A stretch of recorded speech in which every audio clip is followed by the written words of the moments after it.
Hi everyone.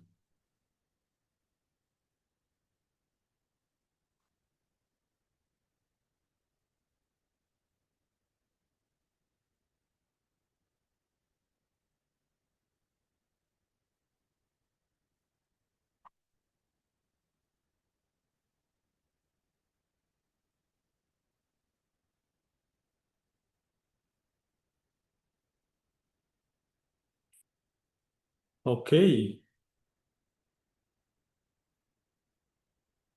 so welcome to the Evading Entra ID Protection webinar. We still have 13 more minutes, so let's get started with introductions. So those of you who have been attending these webinars in the month of Azure Red Teaming would know that uh, we are not allowing you, the participants, to use your mic. All right, that privilege rests with the host. So while we start this formally in 13 minutes, before that, let's get to know each other. If someone would like to introduce themselves on the Discord server, please go ahead.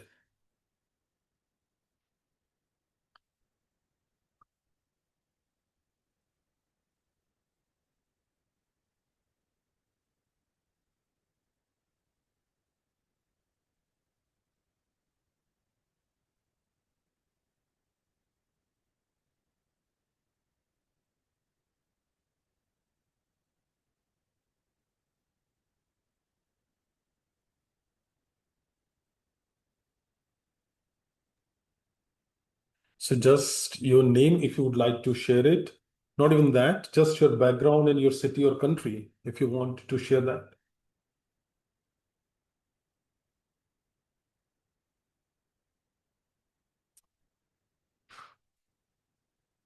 Is it possible to get the Discord link? I didn't get that in the emails. Okay, I'll put that in the chat, and please no use of think mic. Let me share that in Discord chat. Let me in the Zoom chat. Let me find where it is. Uh, duh, duh, duh. 1 second.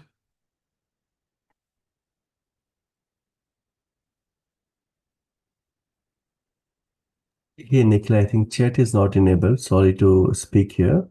That's the reason I think what you ask, nobody has messaged. The chat is not enabled. So this is the Rad Labs channel. If you, for example, I can share the invite. It is right there on our website. It is a public Discord. So if you go to our website, you would find it on the very top. The Discord link is there. This webinar is available in the Red Labs channel there. Okay, so get it from the top of our website, alteredsecurity.com, and go ahead.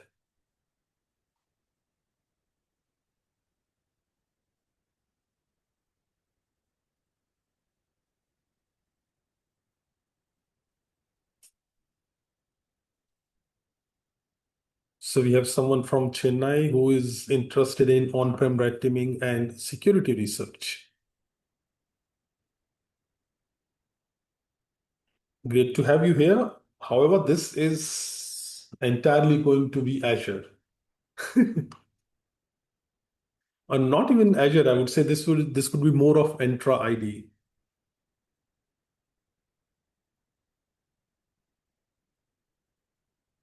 So if you do not have the Discord link once again, because yes, I disabled the chat on the Zoom meeting. So the Discord invite, you would have it in our promotional emails, or you can go to alteredsecurity.com. Right on the homepage at the very top, you have the Discord link. Use that. We are in the Red Labs channel. So that would take a minute, not more than that.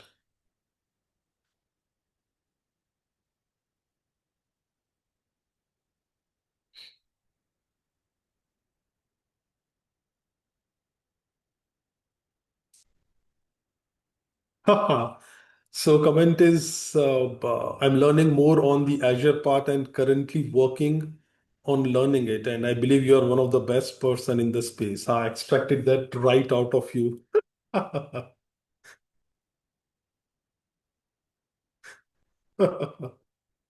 That is how you should start a meeting.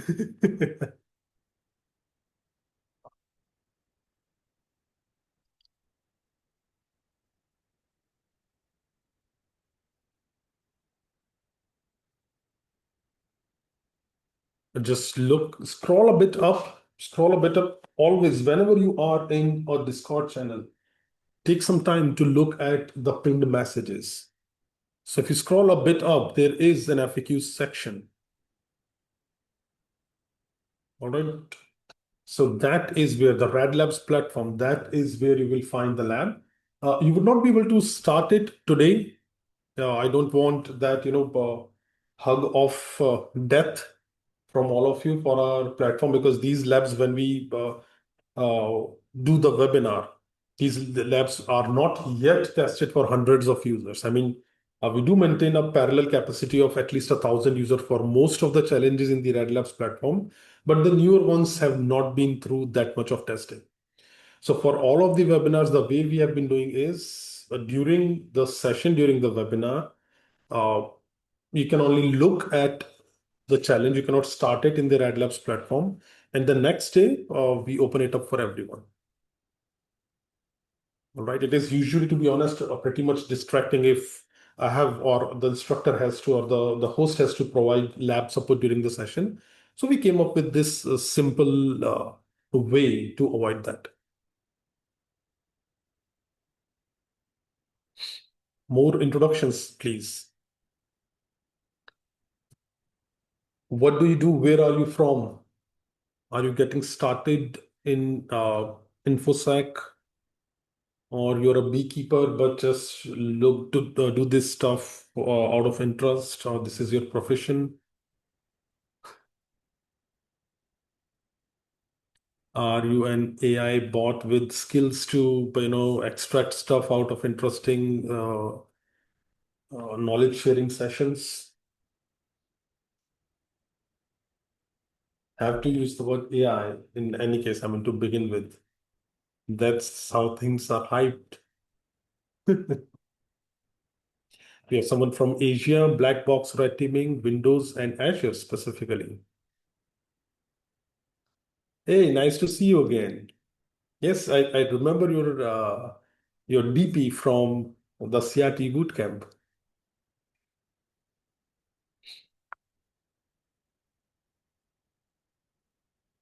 A lot of familiar faces. Glad to see you all again.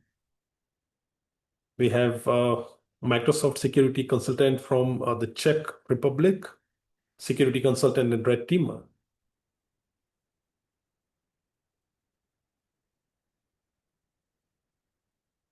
I'm deliberately not reading out names. Hey, how are you doing? Great to see you again.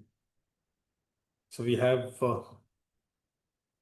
someone from India who is heavily focused with Azure Tradecraft and research in the initial access, CARTE and P, both of our Azure certifications. Great to have you here.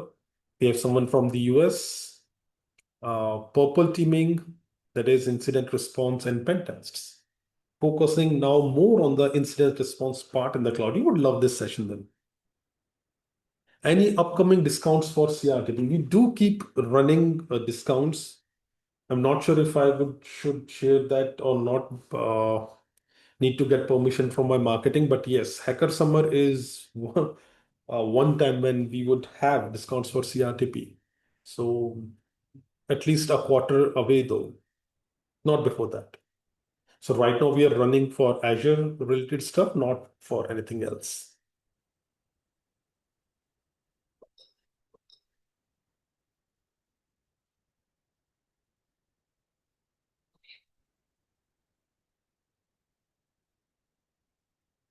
So we have someone who works as a cybersecurity cloud engineer. And then there is a question that if you have plans to do AI security within Azure, absolutely yes. Absolutely yes. That is something that we have been working on. In fact, the last webinar in this month of Azure Red Teaming, not the last one, the one prior to that by Vishal, that was specifically, that gives you a glimpse on what is the kind of stuff that we are doing when it comes to, Copilot and other stuff. related to AI in Azure specifically, and Microsoft environment in general. So, go take a sneak peek there. That is what we have been doing. And of course, we'll keep doing that. I mean, those of you who have been looking at our courses, we have a love and hate relationship with Microsoft. So if they come up with something really interesting, we are absolutely not going to let it pass. Hey, Art, I'm great. I'm great. Sorry, I read out your name. Glad that it was just part of your handle, but yeah.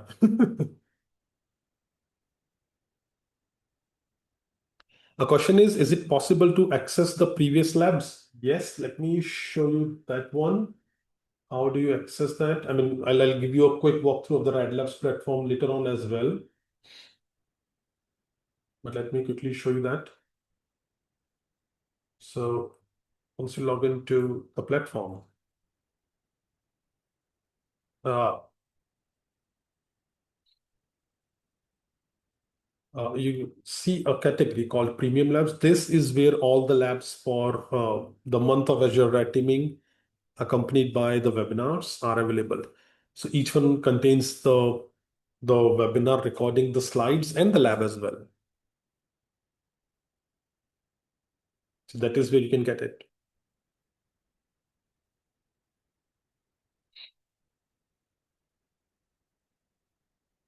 Okay, what are some interesting initial access techniques? Depends what kind of environment, what kind of organization that you're targeting. A lot of times, like any other environment, it is, things that rely on user interaction. Phishing-based attacks types could be different for that phishing, but majorly phishing-based attacks. Stuff like, I know, of course, web application related stuff. Specifically in case of Azure and on-prem environments, on-prem AD, hybrid identity related stuff. If you are going for an assume breach scenario, for example, it is always possible that you compromise a machine in the on-prem environment or an identity in the on-prem environment. And from there, you can get an initial access to Azure/Entra ID. Right? I touched that a bit during this session as well. One thing that, of course, is I would not say new, but not yet very widely abused is, of course, attacks that trick your AI bots or your chat boxes or agents. That is something that is super interesting. Once again, we had a webinar on that one as well. This is the one that covers that, the abusing Copilot agent.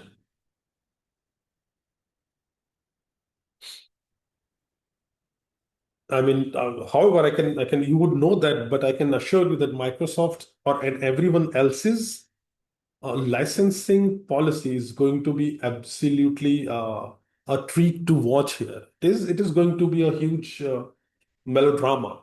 A lot of us are already, we would be hooked to, free tokens and unlimited supply, and they always stop it, isn't it? The supply stops one day once you're hooked. So that is what is going to be the case here as well.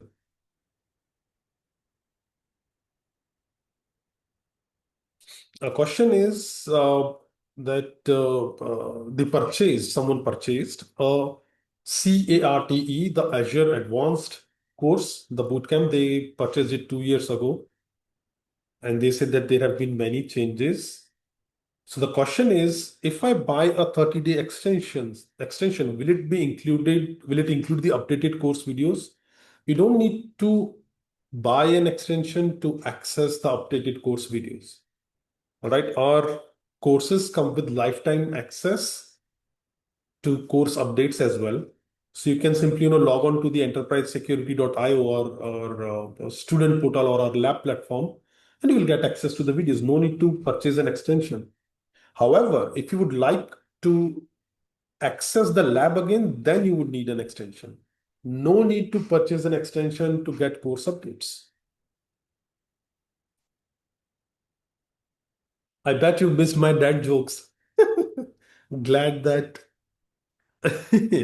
they still land. I was, reading a study. There was a study that a lot of scientists crack jokes during their presentations, but most of them fall flat.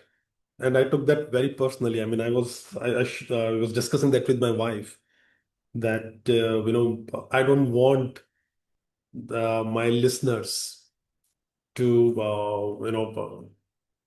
out of politeness, not say anything, but, even if my jokes fall flat, I don't want my listeners to tell me that.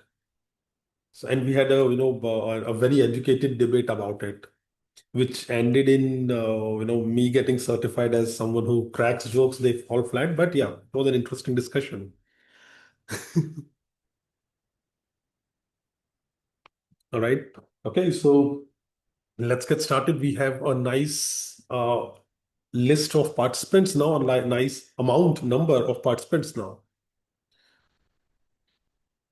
So let's get started with this. Hi, everyone. Welcome to this webinar called Evading Entra ID Protection, Red Team Tradecraft Against Modern Identity Defenses. This is a part of Altered Security's month of Azure Red Teaming 2026.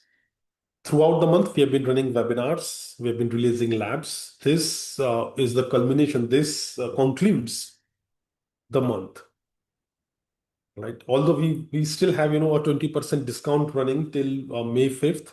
So please go and buy something from us, keeps us afloat.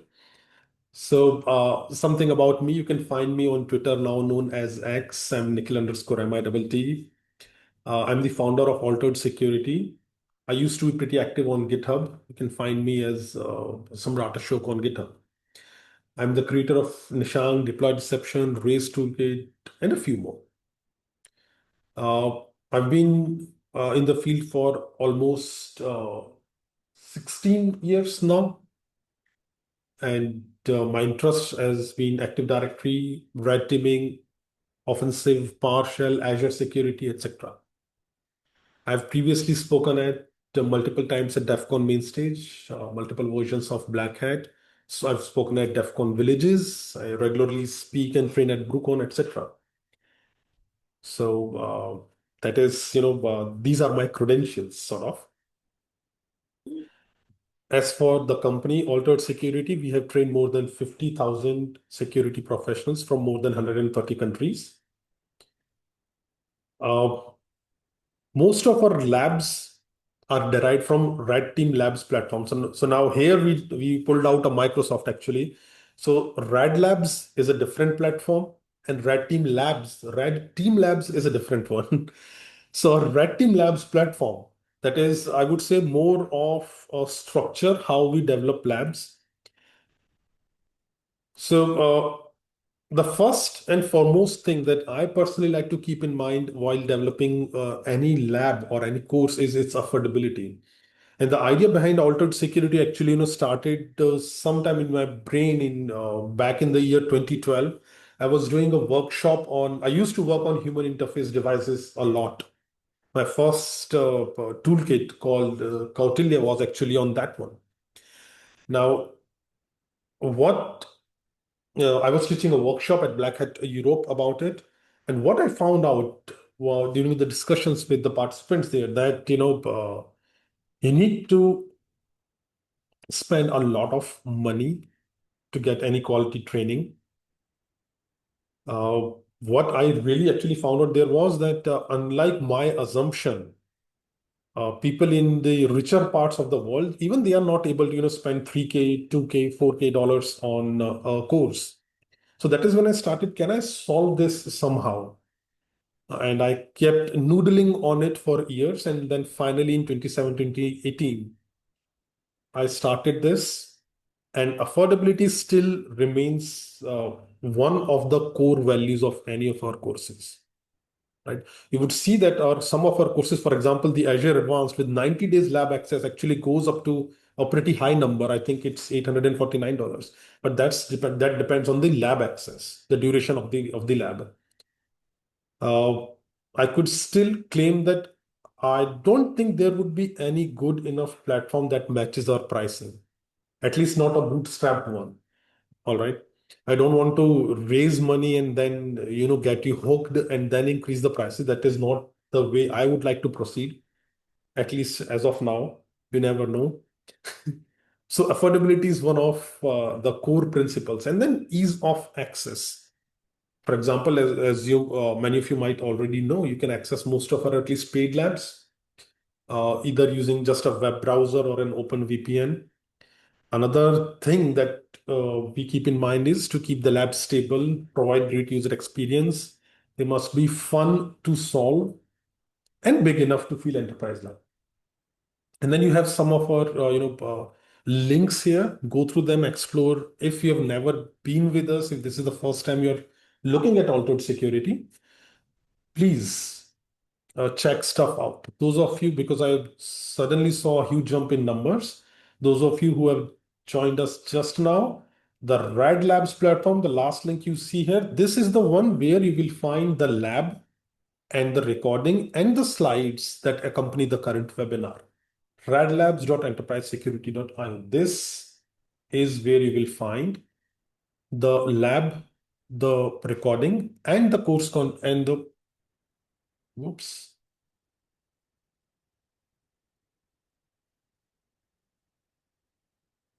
My machine crashed, I believe.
And we're back again. Just give me a moment. Just a moment.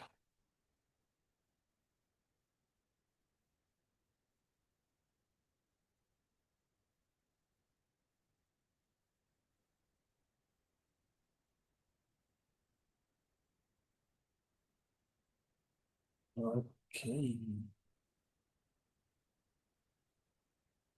Okay. So I think we're all set again. I may need to, I had all the tabs, etc. open and my machine literally rebooted. So I may need to open up stuff a bit more, but it's fine. Okay, so we were talking about the organization. Now let's move on to what is month of Azure Red Teaming. So I've been teaching Red Teaming for close to 13 years now, in one form or another. Azure Red Teaming for 7, 8 years now. And what I still see is if you compare Azure Red Teaming to the classic on-prem Red Teaming, that is Windows, Linux, whatsoever, or an environment or an infrastructure applications hosted by a customer. So if you contrast that with Azure Red Teaming, it is still not as well understood and discussed. I mean, of course, there has been a huge improvement or ton of tools, talks, even trainings out there. But still, if you compare it with the classic or the on-prem Red Teaming, two things that I believe stand out are lack of awareness and lack of good and cost-effective learning resources. What does lack of awareness mean here? What I see is a lot of InfoSec professionals still treat or look at Azure Red Teaming from the lens of on-prem Red Teaming. For example, I do get this question a lot of times that if I know Active Directory, would it be useful for Azure and Entra ID? To a very little extent, yes, but not much. It's a different uh, beast altogether. So that is when it comes to a lack of awareness. Not many professionals still understand Azure. AWS is a bit on a bit better level when it comes to awareness here, but not Azure. Second is lack of good and cost-effective learning resources. That is something that we are trying to address through the Red Labs platform. So that is the idea why we are running month of Azure Red Teaming. And to be honest, as a small business owner, it never hurts to have more eyeballs on you. So that is also a reason why we run this. Okay. So once again, this is something that we've been consistently following through all the webinars. Ask the questions on the Red Labs channel. You can see the Discord invite here. That is the enterprise security server. That is our Discord server. In that server, the Red Labs channel is where all the discussion is going on right now. Okay, so for all of you, the lab would be available tomorrow. Not now. I don't want any hug of death. Uh, Please, those of you who have joined us later on, please do not use your microphones. That privilege rests with me so that everything is smooth. Ask questions on the Discord channel. Write your questions out. Okay. Now, with all of this through, what is it that we are going to discuss today? We are going to talk about Entra ID protection. So the way we are going to discuss it is, we will first understand what is Entra ID protection. What is it supposed to do? What are the licensing costs that Microsoft pushes on us if you would like to use this once we are hooked? And then some OPSEC aware techniques to avoid detection. All right. The focus would be, of course, on the can't fix evasion of Entra ID protection, something that is by design, something that Microsoft knows. They try to sort of fix it, but they can't, because that is how OAuth or auth and OIDC works. And of course, we'll share our love for Microsoft. I love that organization. They're fantastic.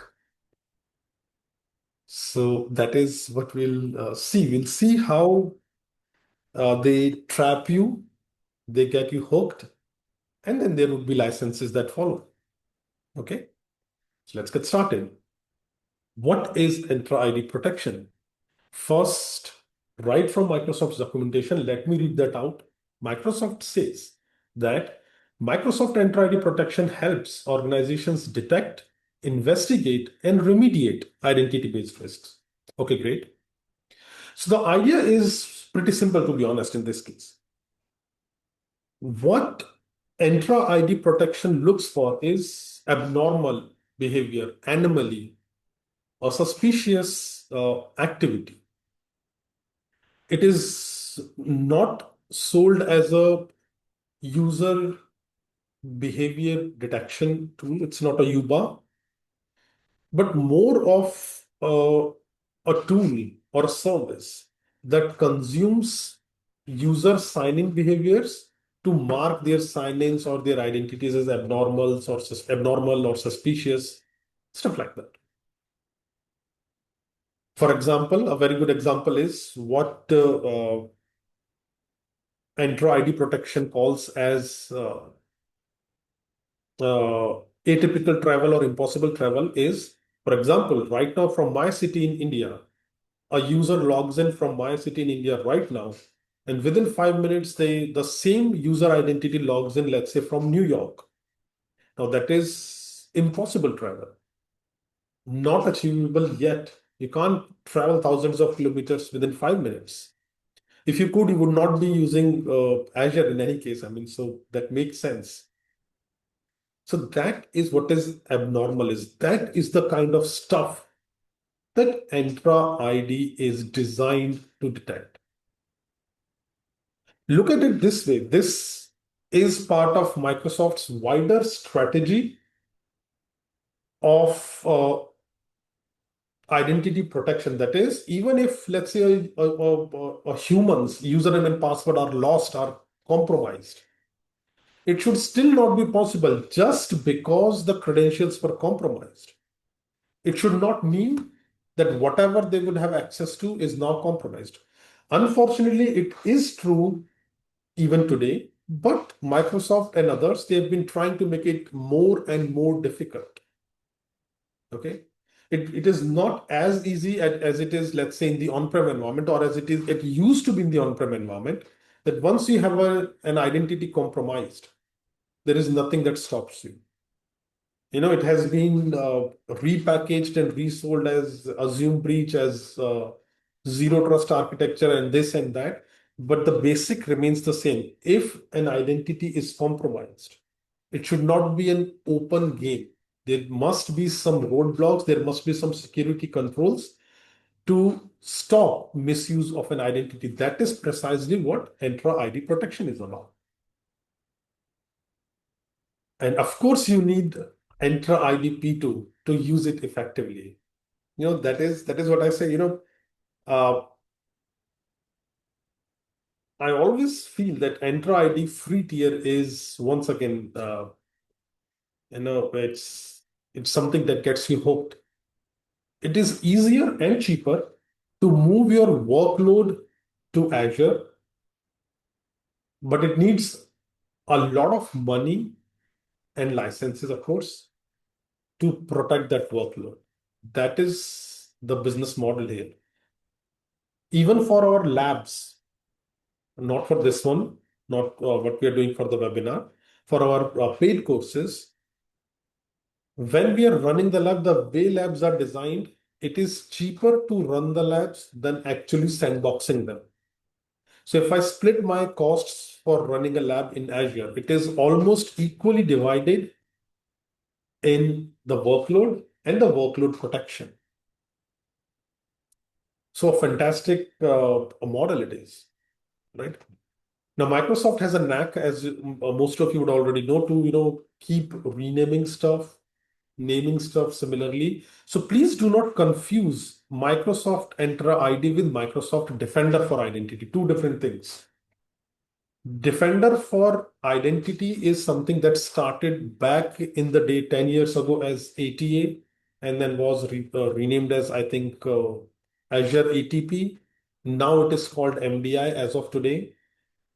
MDI focuses mostly on the on-prem identity, Entra ID protection addresses mostly cloud identities. That is one major difference. So please do not be confused between the Entra ID protection and Defender for Identity. The question is, I always assumed that UBA, that is user behavior, was the support engine for Entra ID protection capabilities. Not really, as we'll see. The user sign-in behavior, I mean, out of all the things that you could track in a UBA tool or service, out of all of that, it is the sign-in that is where Entra ID protection focuses on.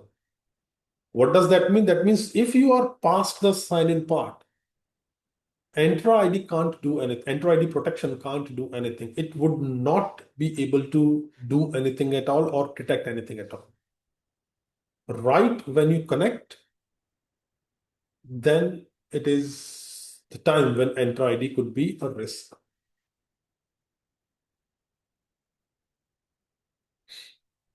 Okay. A follow-up is abnormal activity is detected after studying user normal behavior for a while, and now there is a diverge. No abnormal activity is detected, as we'll see. Really, I don't think from the list of its detections, there is hardly anything that is other than the user sign-in behavior. Okay. So that is what Entra ID protection is.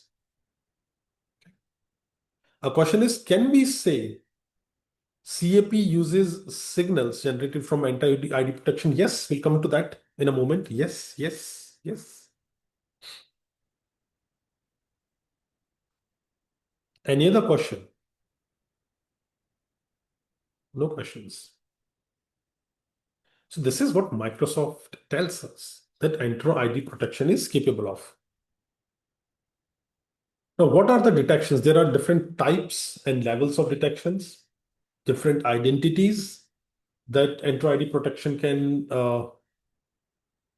protect. Let me actually try to show you that. Just give me a moment.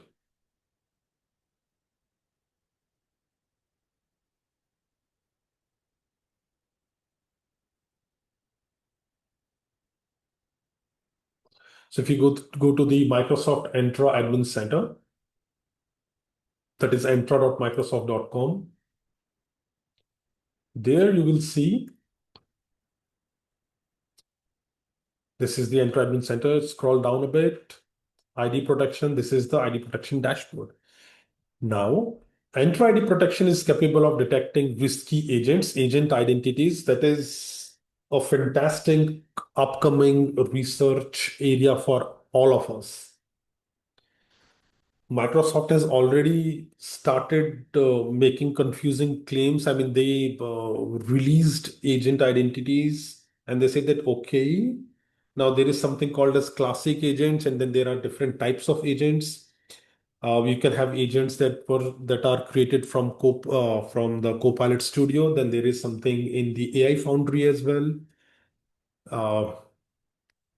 Then there is Agent ID that gives you an overview of how many agents are there in your environment. And then there is Agent 365.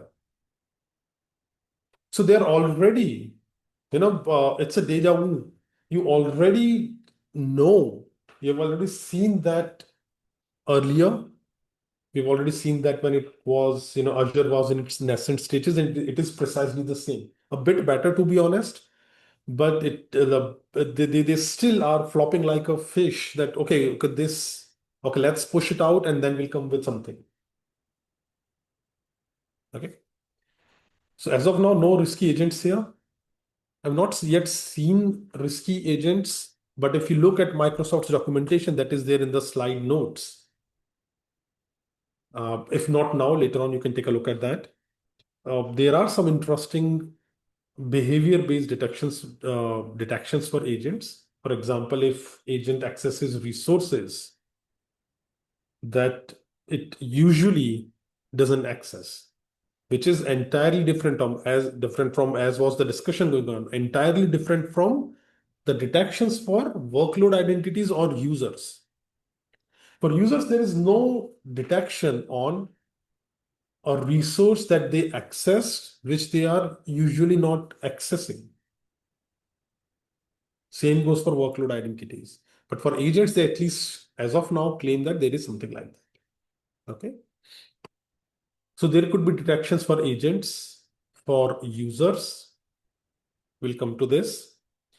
For workload identities. So we've been trying to generate a risky workload identity in our target tenant for almost a week now. Couldn't get one, but I'll still show you in some of our other tenants. So these are the three types of identities that are protected. Then there are sign-ins and risk detections. I'll come to that in a moment. So it can detect risky agents, which is in preview, risky user and risky workload identities. Now, among detections, there are two types of detections, real-time and offline. We'll come to that in a moment as well. Now, my favorite part when I was going through the documentation again, just before the webinar, I was looking at the documentation of Entra ID Protection again. I saw something very interesting. There is a detection type called non-premium versus premium. And this is quoted from Microsoft's documentation, and it says, what does non-premium versus premium mean? We detected something risky, but the details aren't available without a Microsoft Entra ID P2 license. Of course, of course. So, yeah, oh yes, I've got some. Okay, Mickey Soft, Mickey Soft. That's a name that I've not heard in a while. So, I mean, that's as blatant as it could be. And please never look at it from a lens of reasoning. Microsoft doesn't need your reasoning. They have lobbyists and marketeers for them. All right, never see that, okay, but others do it as well.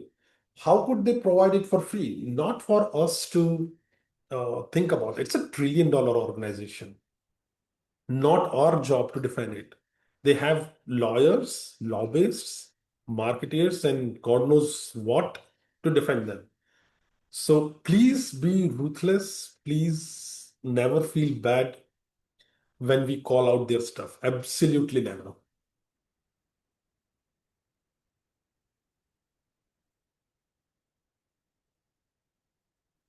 Right. Comment is same PM as GitHub related to GitHub merge queue issues. Probably, probably. I mean, I truly believe I have friends over there. I respect a lot of people who work there, of course. But I always believe that there is an annual competition or quarterly competition between their PMs on who could screw their customers the most, and the winner gets to get a day off or something like that. But yeah, that is how it feels like. A question was, there is Defender for Resource Manager. What does that do? Great question. That is what layered um, We can, licenses. yeah. Now, Defender for Resource Manager is a part of MDC, Microsoft Defender for Cloud. Now, that is a different suite of products. So Microsoft Defender for Cloud has different plans. You have plan for VMs that includes MDE, the EDR. You have Defender for App Services plan. You have the storage account plan, Key Vault plan. Similarly, you have a resource manager plan that is supposedly uh, that would detect attacks that someone may run against a resource manager. what kind of attacks, changing the IAM, that is role assignment, that is one that it claims to detect and stuff like that. So the Defender for Resource Manager is focused on the Azure part of it. Please always keep that in mind. I'm assuming here that we know what the difference between Azure and Entra ID. So Resource Manager is an Azure resource. That is, it is a cloud resource. Entra ID Protection focuses on the ID part. That is on the Entra ID part of Azure. So two different things here. A follow-up question was, Defender for Resource Manager would it catch odd deployment or changes by users, workload identities and agents? Theoretically, yes, if theoretically everything is detected. When I last played with the Defender for Resource Manager, it was very hard to actually even trigger it. Okay, in fact, I have note somewhere. So it looks like that it is focused a lot on microburst, the fantastic tool by NetSpy. Now, even when I was using NetSpy, deliberately making it as noisy as I could, there was only one alert that was triggered. Now, you could not, to be honest, always be sure that whether it is a detection logic problem or the product sucks. Why? Because most of these products have a learning period. They need a lot of signals to actually learn something useful. So it could always be the case that when I was trying it in my test tenant, I could not generate enough learning, but that was my experience with it. To be honest, out of the entire suite of MDC, the one that I like is MDE because that is a beta a lot of times. Okay, so this is entirely different.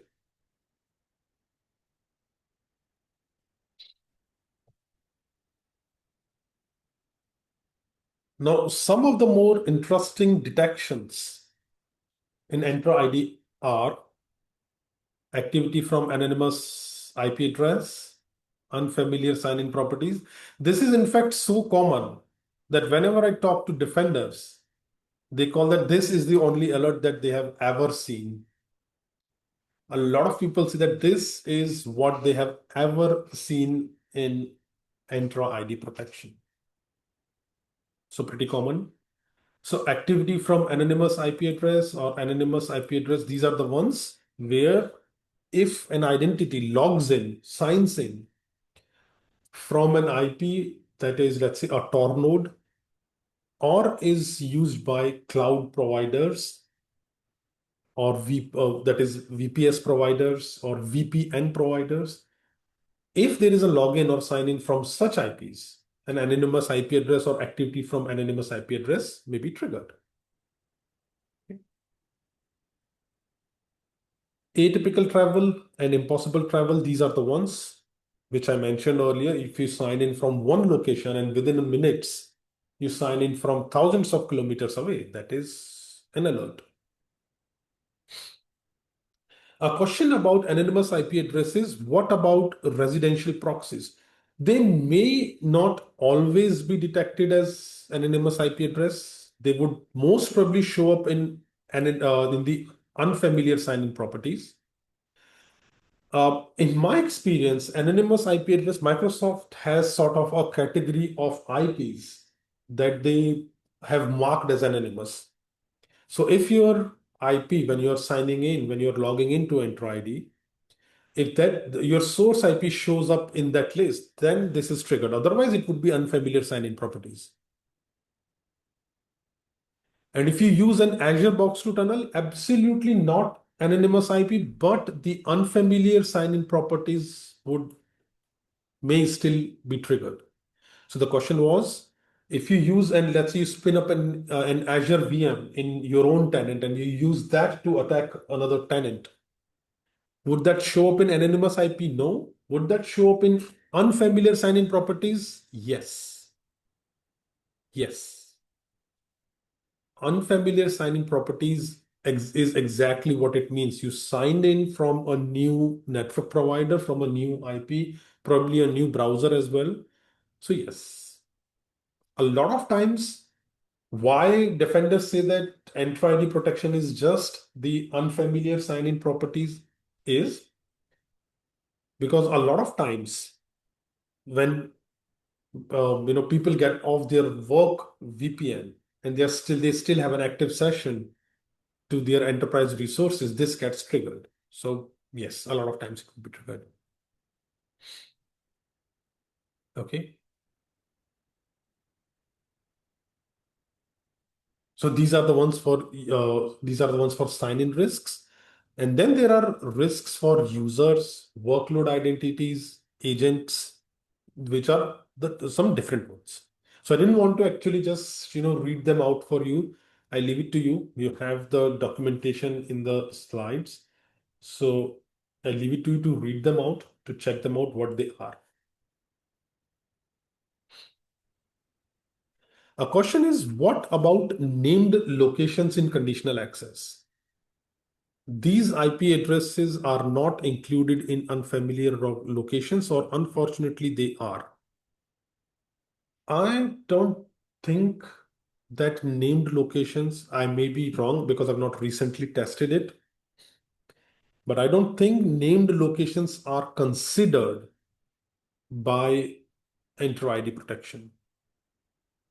Okay, if you have a risk-based conditional access policy, that is a conditional access policy that consumes risk level of your sign-ins or your identities, you can exclude the named locations, but they are not excluded. Having said that, this is more of an AI ML solution. What does that mean? That means that if you have named locations and your identities have been actually for past weeks and months using them to log into your tenant and accessing resources, the Entra ID protection will learn that and will not trigger an alert. Okay. So that is, for any sort of these tools, what they are betting on is anomaly or any suspicious activity in terms of if they've learned. A lot of times when we talk about evasions for this, we'll see that a lot of times the easiest way to evade most of these defenders, the entire sort of products, is if you can get access to, if you can phish or you can get access to an on-prem device of the target organization that cuts down any anomalous signals generated by most of your activities.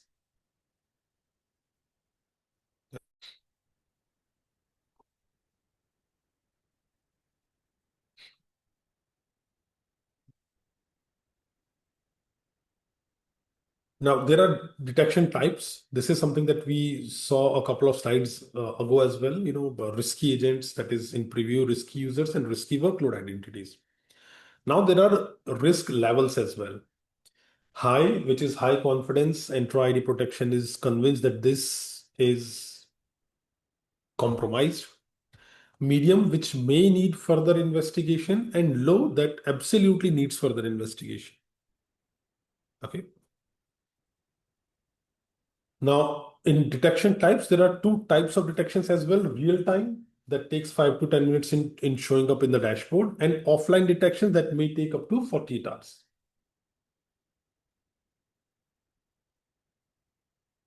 Okay. So, for example, what we see here for risky users, you see that this is the one that was generated just now. So that's for the Red Labs platform. This user logged in from an anonymous IP address. And let me show you the risky sign-in. I dragged the window out of the shared screen because I need to sign in again when I click on that. I want to show you all the users that I'm signed in as.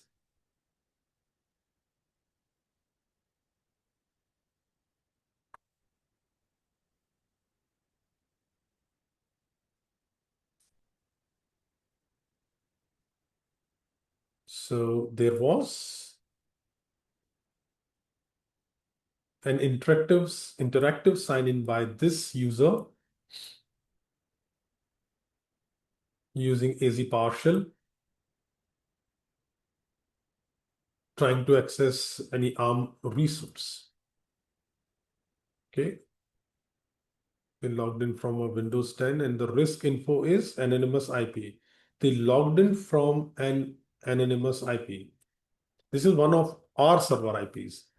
Now, and this is interesting, but it is still categorized as anonymous IP. Why? Because our server provider, probably there were some spam related issues, and Microsoft now considers this IP as an anonymous IP. This is one of our servers. Okay. Any conditional access applied on it? Nope. So this is what a real-time detection looks like. Right? When we started the session, this was not visible. It was not. From my machine time, it is 1951, and the session started 1915. So this is post that. So this is what the real-time detection looks like. And then there could be, of course, offline detections as well.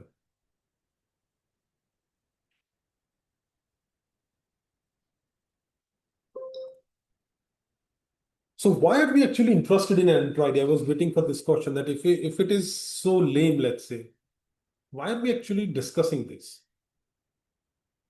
I'm a big fan of silent detection mechanisms. As an attacker, I'm terrified of them. Why? Assume that you are a nation state actor, or you're a criminal or whatsoever. You're operating in a team. Let's say you are you're a North Korean uh, threat actor, and you and your buddies, you are trying to break in into a government agency somewhere. Uh, and you have to do it because someone is pointing a gun to your family's head, and you can't fail. Failure is not an option. So now in such scenarios, uh, proactive detection has its own perks, has its own benefits, but they tell you that, okay, we are watching. Let's say there is an area, you fish a user and something gets, your payload gets removed, your implant gets removed. You immediately would know that, okay, there is a detection. But the thing that terrifies me personally about passive detections, silent detections like Entra ID protection is that you never know. You won't even know. You would think that, okay, now I'm not going to detect it, and then my family would be safe, and I would get, an additional ration of bread from my dear leader.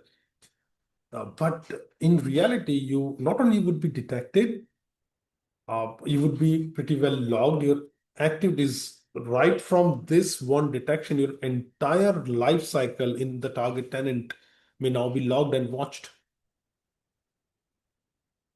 That is what I personally, why I'm terrified of such detections. That yes, probably not as deterring as an active protection, probably not as powerful as a proactive detection, but this is a defender's true friend, in my opinion. All right, silently watching you, snacking and smiling you, the what an idiot. Just think of the humiliation that comes with a silent detection like this. All right, you think that, okay, this nice technique would not be detected. Someone would be literally having popcorn over your activities. That's humiliating, right? That's why understanding stuff like this is important. And not only that, to be honest, Entra ID protection in itself is not only a passive or a silent detection. It supports uh, sign-in policies as well, risk policies as well. Okay, not visible in the Entra portal anymore because those are being retired. So what Entra ID Protection is still capable of to create actionable policies. Let me show you that is visible in Azure portal, still visible in Azure portal, not in the Entra portal. Let me show you that real quick.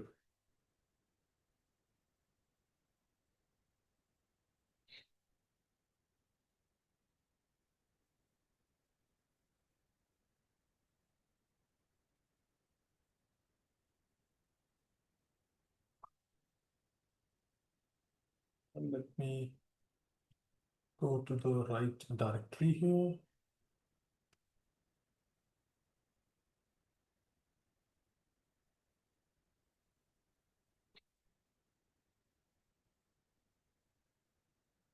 And Entra ID Protection. So in the Azure portal, not in the Entra admin portal, you would still see under the identity protection, you would still see the protect tab, and you could create user and sign-in risk policy.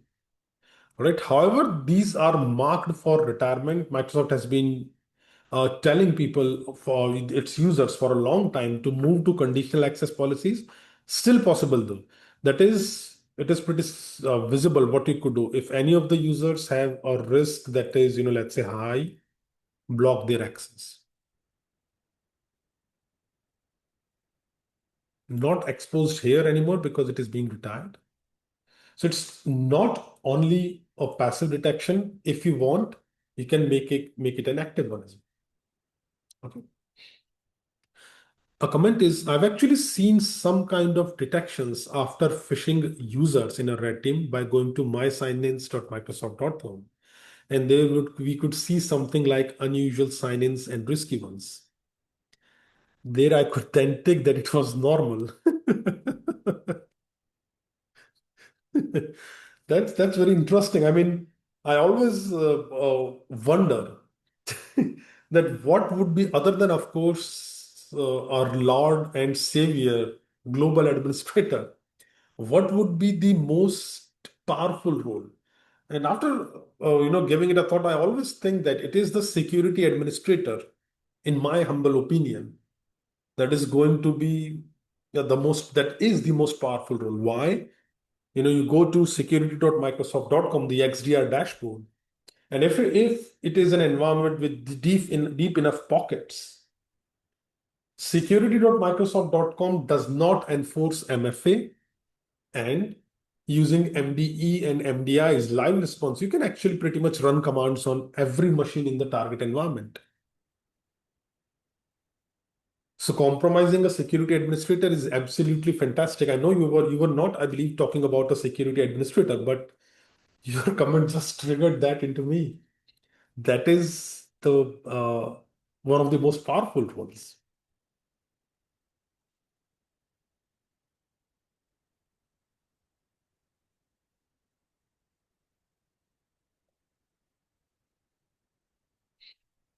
Okay. Any question here?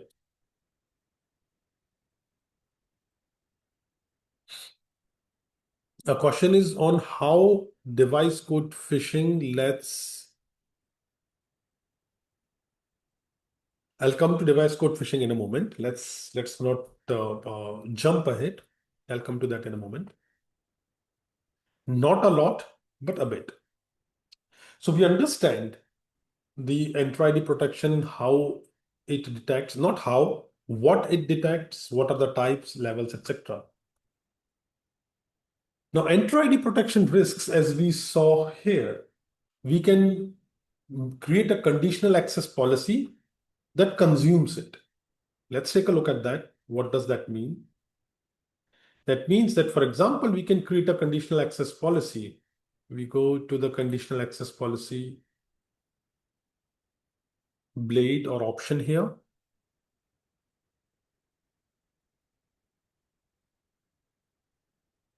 We look at the policies. For example, we have created a policy called risk-based sign-in policy. Now, this policy applies on users or agents. So how do we read this? If any user or agent other than the excluded ones tries to access any of the resources,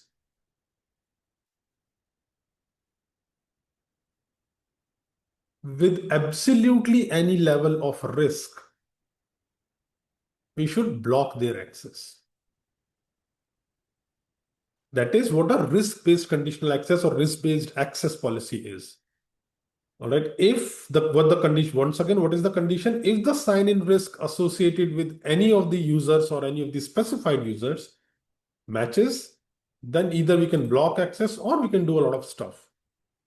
I'm not going to go into details of what conditional access policy grants are, but you can allow them, other than block access, you can ask for MFA or a authentication with a higher authentication strength, or all of them.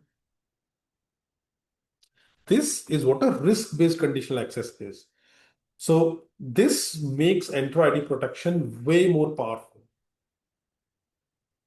It is a lot like if you're in a street fight, a weaker one suckers punch you and then taps his stronger buddy that please look after him. That is precisely what is going on here.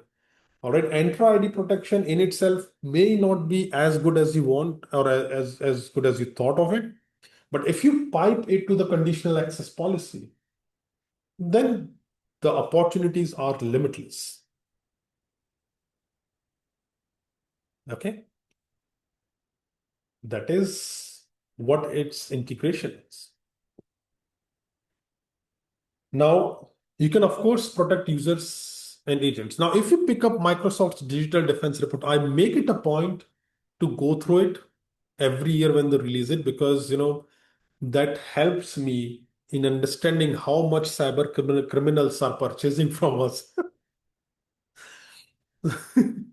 So that helps me in understanding what is it that Microsoft is focusing on. So you would see that till last year, not this year, not for the Digital Defense Report in 2025, released in 26, I believe. So until last year, what they would always say is workload identities are a blind spot. They would sort of, gaslight you that, okay, probably you may like to look at your applications and service principals and where they are logging in from. I mean, the users are fine, they have MFA, but workload identities, no one enforces MFA on them. There is a reason. This is Microsoft speaking, and we wonder if there is a way to protect. So they sort of kept gaslighting their customers for years, literally years, that, okay, we wish that one day we could provide some solution to you. And the kind of organization they are, they came up finally after years, literally years, they came up with support for workload identities in conditional access policies. They came up with support for workload identities in conditional access policies. But where is that?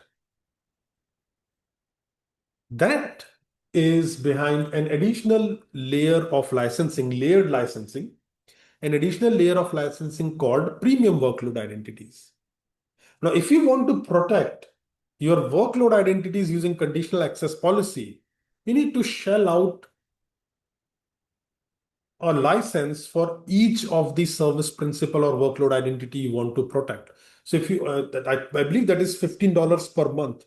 So if you are an organization with, let's say, 300 applications or workload identities that you want to protect, you pay a $15 per month licensing for each one of them.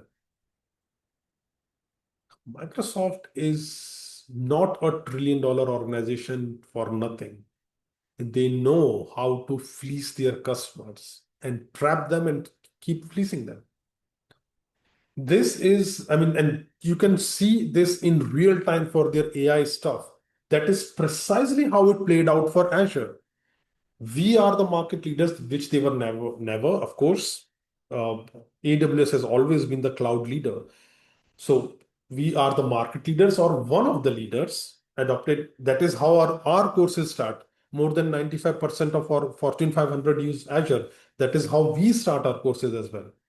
That is precisely, that is picked up from Microsoft's marketing. So they say that, okay, more than 95% of Fortune 500 are using Azure. So you use it as well. You have to, because Fortune 500 have a lots of, vendors and organizations that they outsource their work to.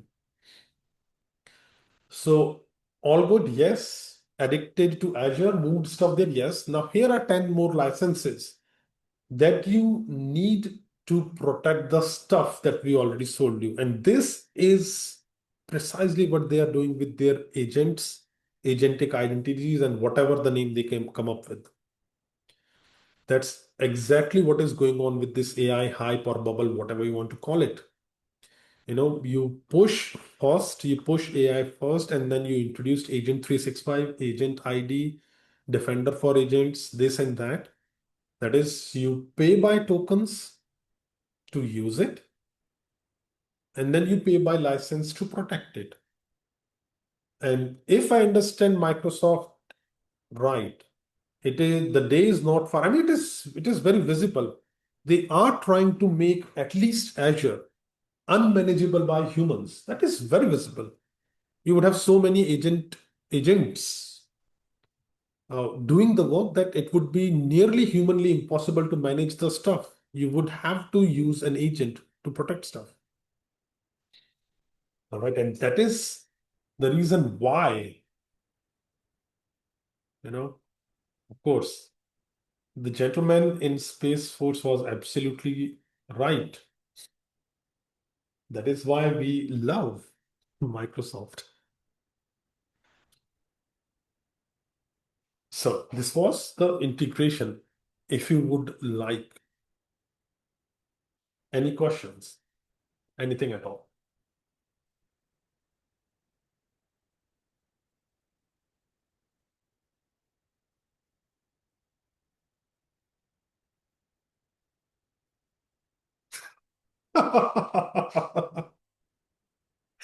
A comment is, I will only trust Microsoft when they will declare bankruptcy.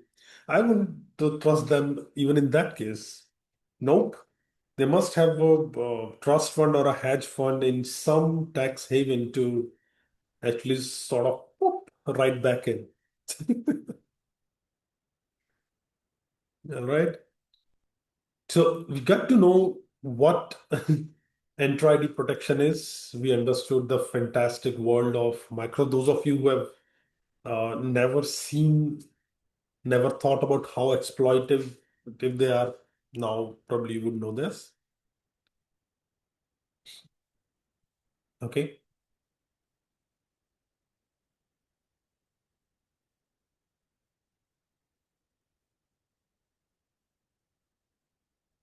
A comment is, in my tenant, I secure workload identities using a custom playbook and pay little for licenses.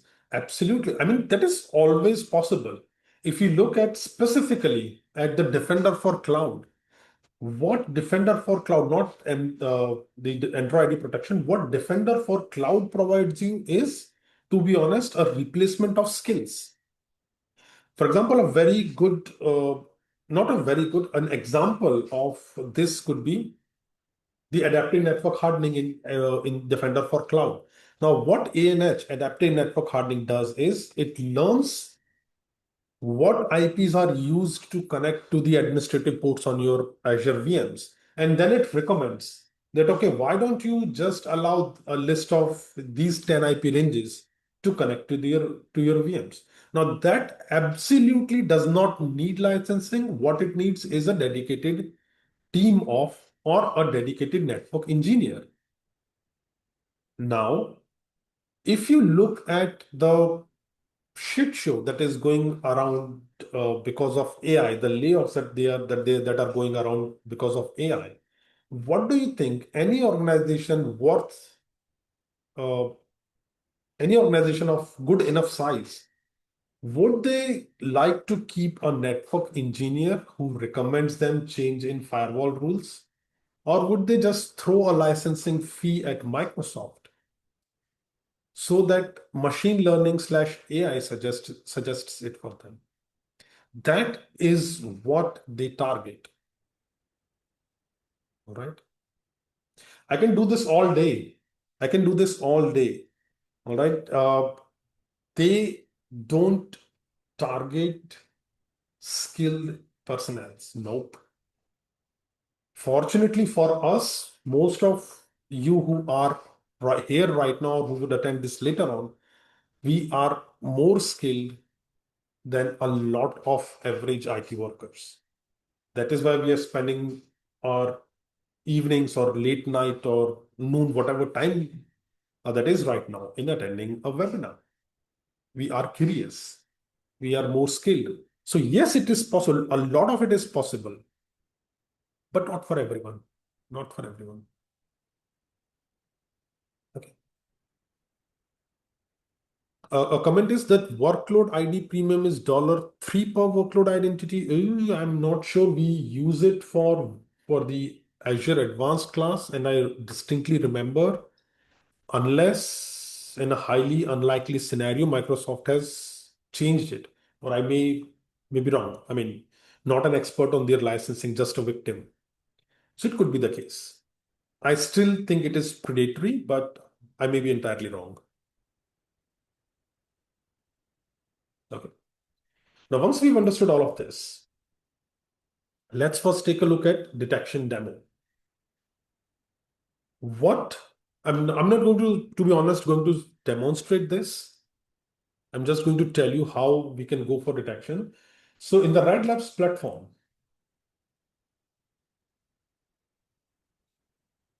if you go to the Premium Labs category, you would see a lab called Evading Entra ID Protection User Identity. Excuse me.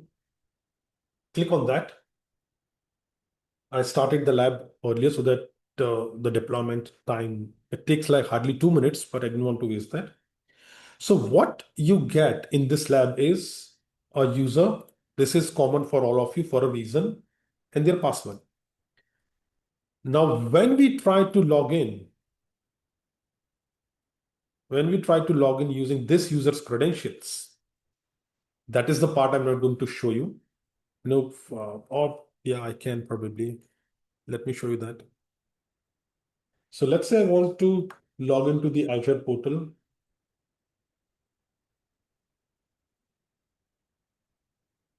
using these credentials. Okay. The user would be, let's say, this. Password is there as well.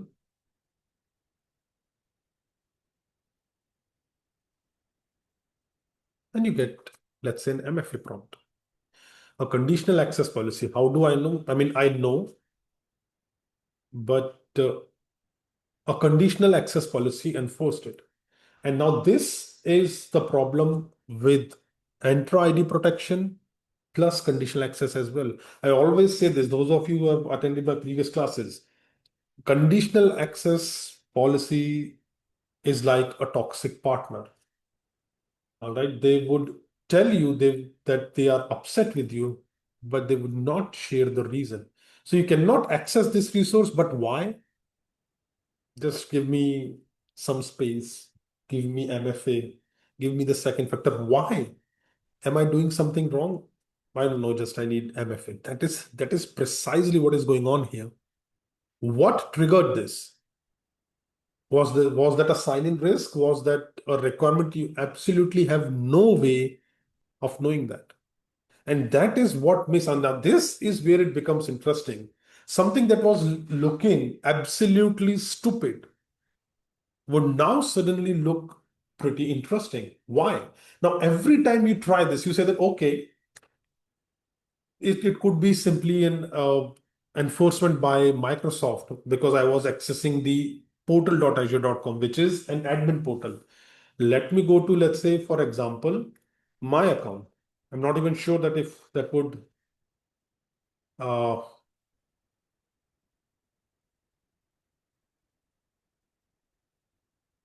let me go to my account. Okay, that is accessible. That means, what does that mean? It may be a conditional access policy, or it may be the mandatory MFA enforcement. So you won't know. And that is precisely the problem here. Every time you try it, now let's say you try it using AZ PowerShell or the MG module. Every time you make an attempt, the risk for this user increases. And that is precisely where you are trapped as an attacker. Every time you try, the risk here increases. That is precisely what Entra ID Protection wants you to do. For example, I cover this in my classes as well. Some of the ways of evading common conditional access policies, you list down 5 of the ways. You try it 5 times. Unfortunately, each time a conditional access policy stops you or interrupts you, the risk associated with your sign-in and the risk associated with the user increases.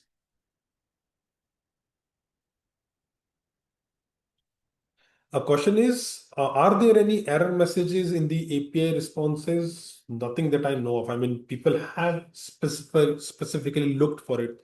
There used to be one single different one when it was the condition was to sign in from a registered device. I have seen that years ago, but not anymore. Not sure if that is, so there is absolutely no way of knowing that.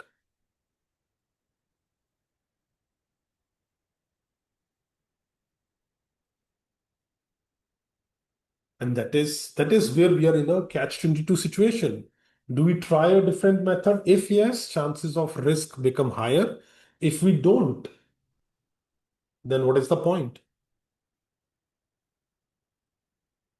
Okay, so are you with me here? Now, do we fear Entra ID protection at least a bit? Do we understand that no, this is not stupid? This could be a problem.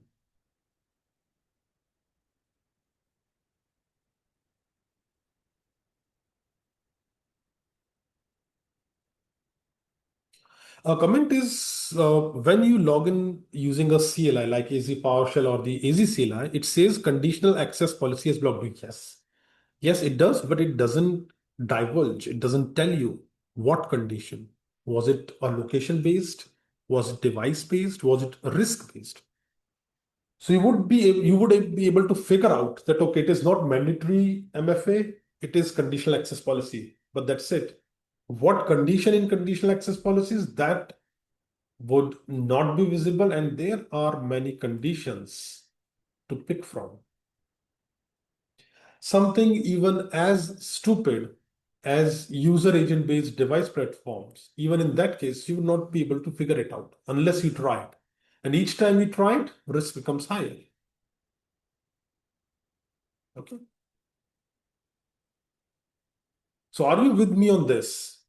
Do we understand that, okay, this all jokes apart, all realities of Microsoft licensing apart, this is potent. This is not as stupid as it seems like. Okay.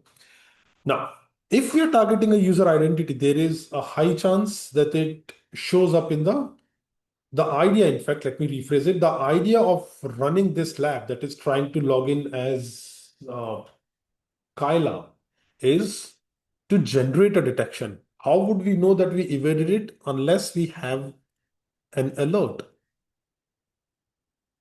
So Kyla has multiple detections here. What we are interested in is this one, the unfamiliar sign-in properties. Now, if you look at the unfamiliar sign-in properties, it actually tells that it was because of a valid account. And if you go to the additional info part, or in case of risky sign-ins, it actually tells you what is it that was unusual. So it says that the following properties of this sign-in are unfamiliar for the given user. For the user Kyla, Entra ID Protection has learned that these properties, ASN, their browser, device, IP, location, tenant IP subnet, or Exchange Active Sync, all of these were new, never seen before. That is why unusual sign-in, unfamiliar sign-in properties. As simple as that. Okay. This is what one of the detections look like. Then, as I said, anonymous IP address, usually if you're using a Tor node or a VPS, even in that case, this could be triggered. And this is pretty new for me as well. I mean, I rarely saw anonymous IP address for other than Tor. Looks like recently Microsoft categorized server providers and VPS in the same category as well. Okay, with me, any question?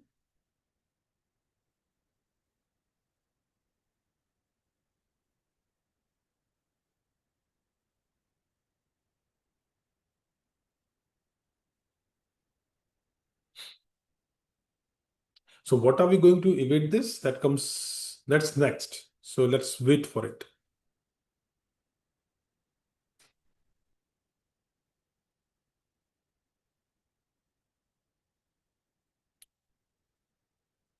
A question is, would IT or SOC fatigue on the risk value of detections on a high value account be a valid strategy here? Spam the IT so they press ignore because the user gets angry about the blocks. Nope, not in this case. Not in this case. For a high value account, no. Usually, if you're talking about CXOs, they would already be exempted because no one wants to risk blocking them. If you're talking about a high privilege in terms of roles, even in that case, no. In this case, fatigue rarely, I mean, yes, fatigue may be there, but that would not be for a high privileged account. For a low privileged account, John again from finance, that dinosaur has probably once again logged off from the Office VPN. Yes, that is something that is possible, but not for high value accounts.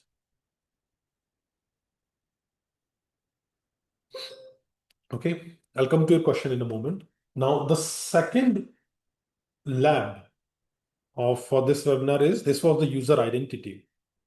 The other one is for the workload identity. Now, what the workload identity lab asks you to is you would have your own user. In the user identity, it was the shared user so that we can demonstrate the risk. Here it is the user identity. It is an unshared user. It is a user unique to you. You log into using the user to Azure portal, register your own MFA, and you will find out that the user is an owner has owner rights on an app registration. You add client secrets, that is credentials, to that application and log in using that. All right. That is, you add a client secret. Those of you who are not aware of it, who have not seen it, this is what I'm talking about. If you have owner rights,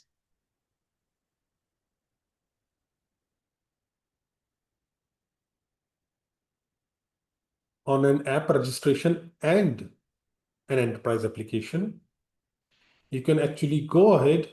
There is no owned application here. Great. You can actually go ahead and add client secrets. Let me quickly show you that so that those of you who have never seen that.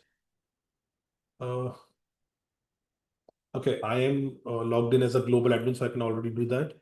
So I can pick up, let's say, any application. If I have owner rights, I can go to the certificate and secrets tab and add a client secret to it. What does this client secret allow me? This client secret allows me to access the target tenant as this application, log in as the application, sign in as the application. That is what this provides. And I do not need global administrator right. If I'm the owner of the application, as this mortal user is, that is all that I want. Okay. That is what the second lab. This is precisely what the workload identity lab wants you to do. You log in as a user, you would be owner of an application, you add client secret, and then you use that client secret to log in to the target tenant. Now, in an ideal scenario, that would actually result in a risky workload identity. But as I discussed earlier, we have been actually trying. This is a major, I would say, Achilles heel, not major Achilles heel, it is an Achilles heel for Entra ID protection. It would take you a lot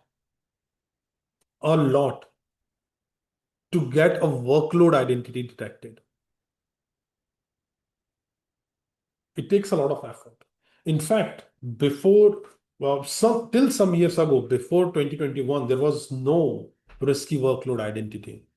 It was after the SolarWinds hack that Microsoft stepped back and that, probably workload identities should also be detected. Okay. So the first takeaway in terms of evasion is avoid user identities. If you have something, a certificate, a client secret, or even a federated credential for a workload identity would still be far more safe compared to user identity when it comes to detection. And please keep this in mind. There is a workload identity is exempted from the mandatory MFA enforcement. You would rarely find any organization that would actually have conditional access policy on workload identities. Entra ID protection, as we see, struggle to detect this. So that is the first takeaway when it comes to evading this. Go for workload identities. All right. However, it is not always the case. Let me show this to you in our test tenant.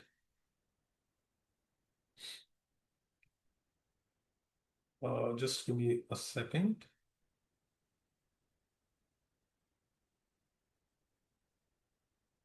That there could be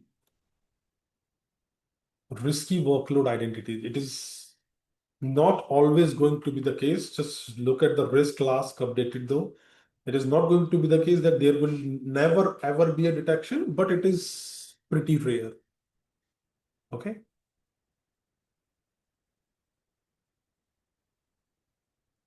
So do we understand what the two labs want you to do to create the detection? Clear? Give me a yes on Discord if we are fine moving ahead.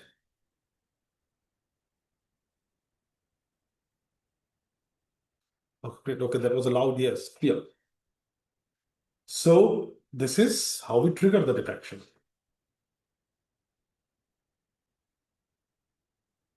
Now, I've been saying this repetitively, but let's emphasize on that point a bit.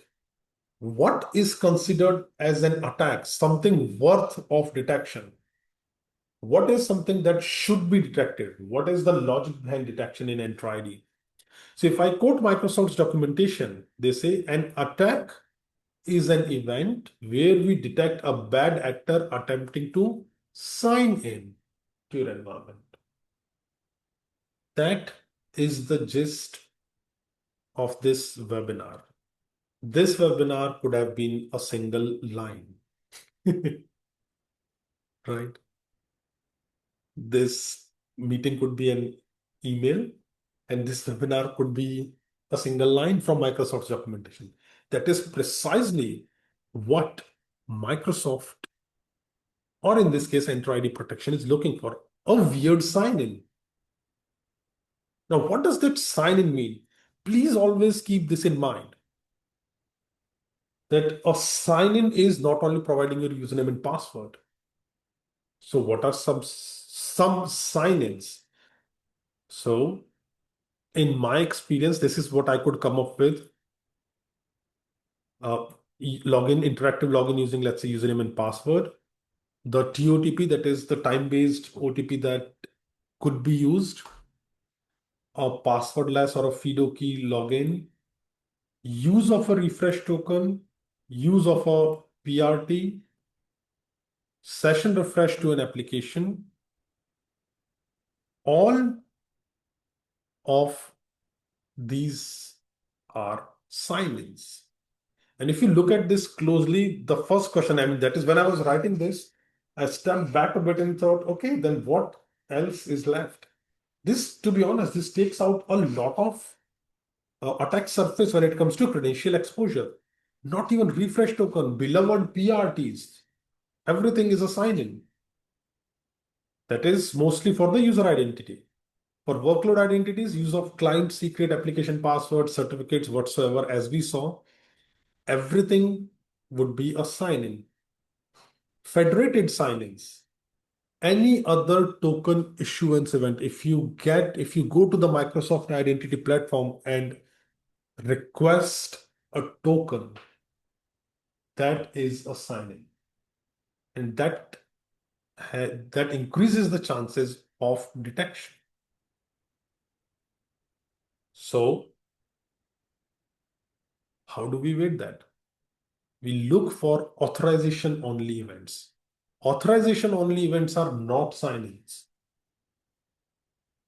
Okay, that is access token. Once again, this webinar could be a word, access token. And I'm pretty proud of that, actually, to be honest. We've spent like almost a couple of weeks to plan the labs, and I put together the slides 15 minutes before the webinar. All of that could be access token. And that is the beauty actually of evasion. Once you have it in front of you, it looks very simple. And it is actually. And let me explain to you that very quickly in terms of OAuth/OIDC. The idea is, in case of auth, the resource owner, let's say a user, provides their username and password. Let's stick with username and password for a moment to the client. Let's say this client is a browser, a web browser. The web browser then sends the credentials to the Microsoft Identity platform. The identity platform, after validating the username, password, second factor, third factor, whatsoever, issues a bearer token. Now, a bearer token could be a refresh token, an ID token, or an access token. What we are interested in out of all these three types of tokens is the access token. What is an access token? Access token simply contains your claims that this user has the following actions allowed. I'm super simplifying this. Let's say this user can run commands on this VM. This user can read files from this storage account. This user can read secrets from this keyboard. That is what is, and not this user, the holder of the bearer of this token can do this. That is all that is present in an access token. There is absolutely no sign in.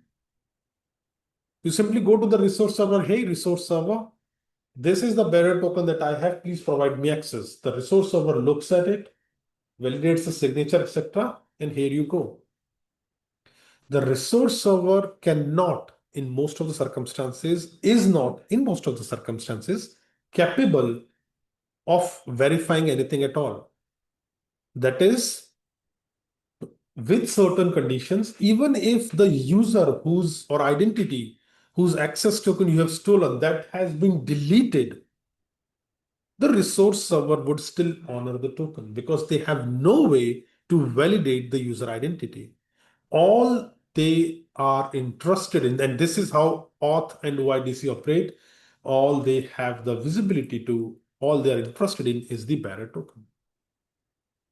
So even if the user or the identity doesn't exist anymore, or their password has been reset, or an MFA has been applied, that doesn't matter.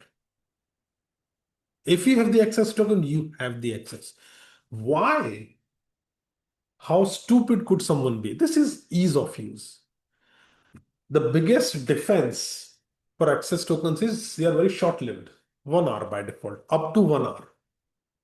That is the biggest difference, that yeah, you want to do stuff, you have an hour.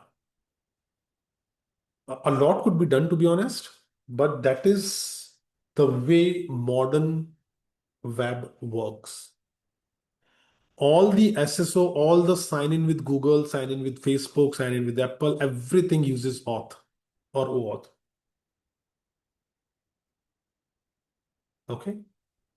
So all you need is access token. So where we are in terms of the progression of this session, we started with Entra ID protection. We understood what it detects. Then we discussed a couple of slides back, or just in the previous slide, how it detects. It looks for sign-ins. Then we are currently discussing that having an access token, having your hands onto an access token would help. Okay. Any question up to now?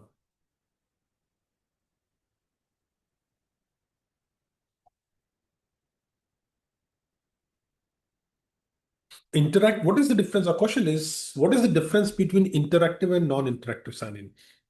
Non-interactive is when an application signs in on your behalf. For example, my PowerPoint right now, I have my Office ID logged in because licensing, of course. So that is a non-interactive login. When I, let's say, access the Azure portal, for example, that would be an interactive login. A very simple example.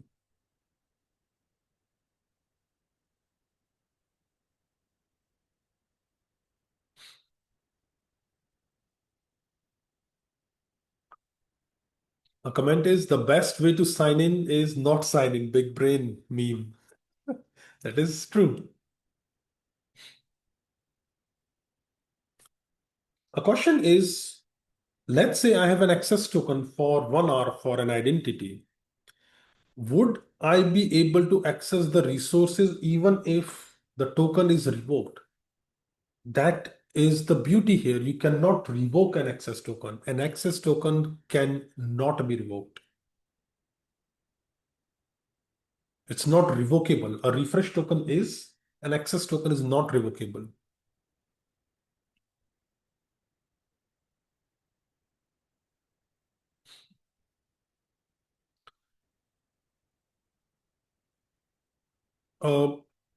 So can I assume that a non-interactive sign-in means a workload sign-in? Not really. On behalf of flows, or also, for example, when you're logged into Azure portal, there would still be non-interactive sign-in requests that Azure portal makes on your behalf. So non-interactive literally means that you never enter your credentials at the time of sign-in. The service or the application has them and it is using them on your behalf.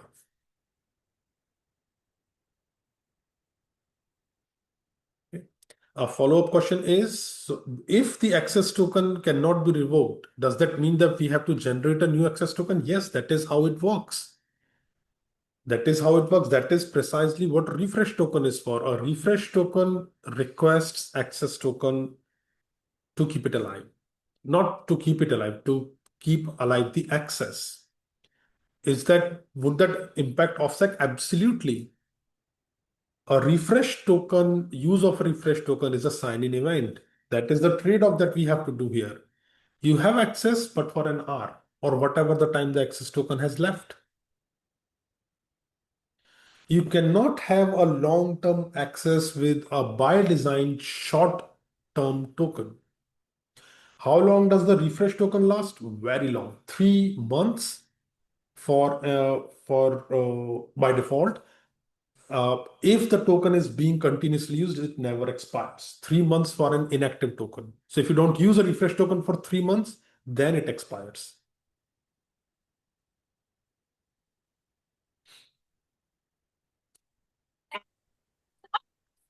What about CAE? Oh, I was avoiding that. There is a line in the limitations slide that I have about it. So we'll discuss it just that. I believe that would be, a step above what I'm expecting people to know in this class.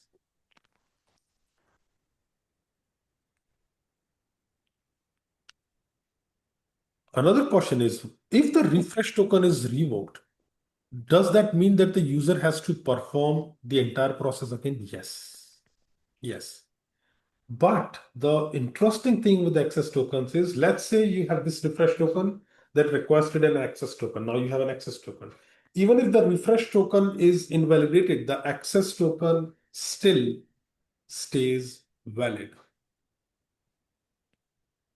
Would using refresh token trigger a sign-in? Yes, absolutely. Refresh token, PRT, all of it.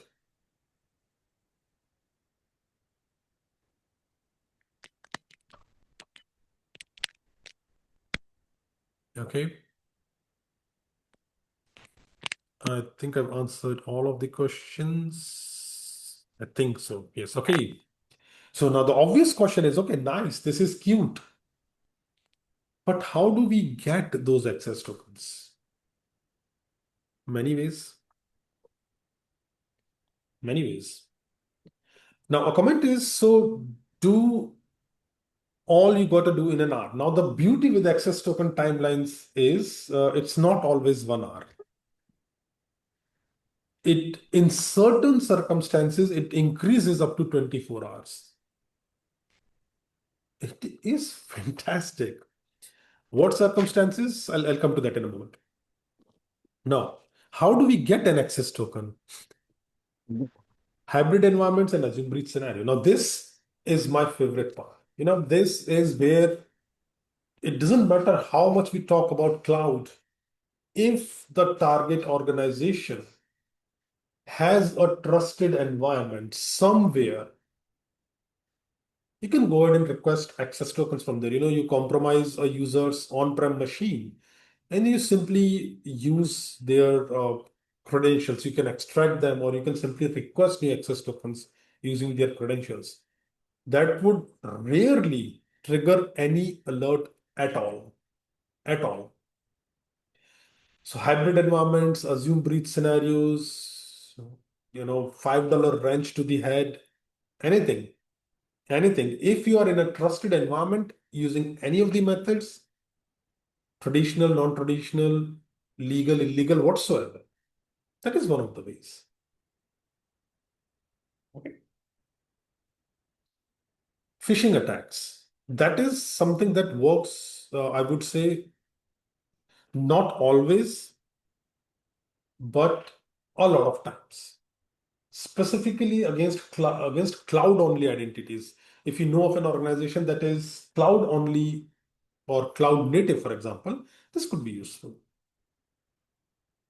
3 phishing attacks. I mean, there are more, but 3 phishing attacks that I would like to mention here. The illicit consent grant, my personal favorite. The classic illicit consent grant is, those of you are unaware, where you trick a user in consenting. For example, we trick you in consenting, not trick. We ask you to consent when you log into the Red Labs platform. It is an OAuth.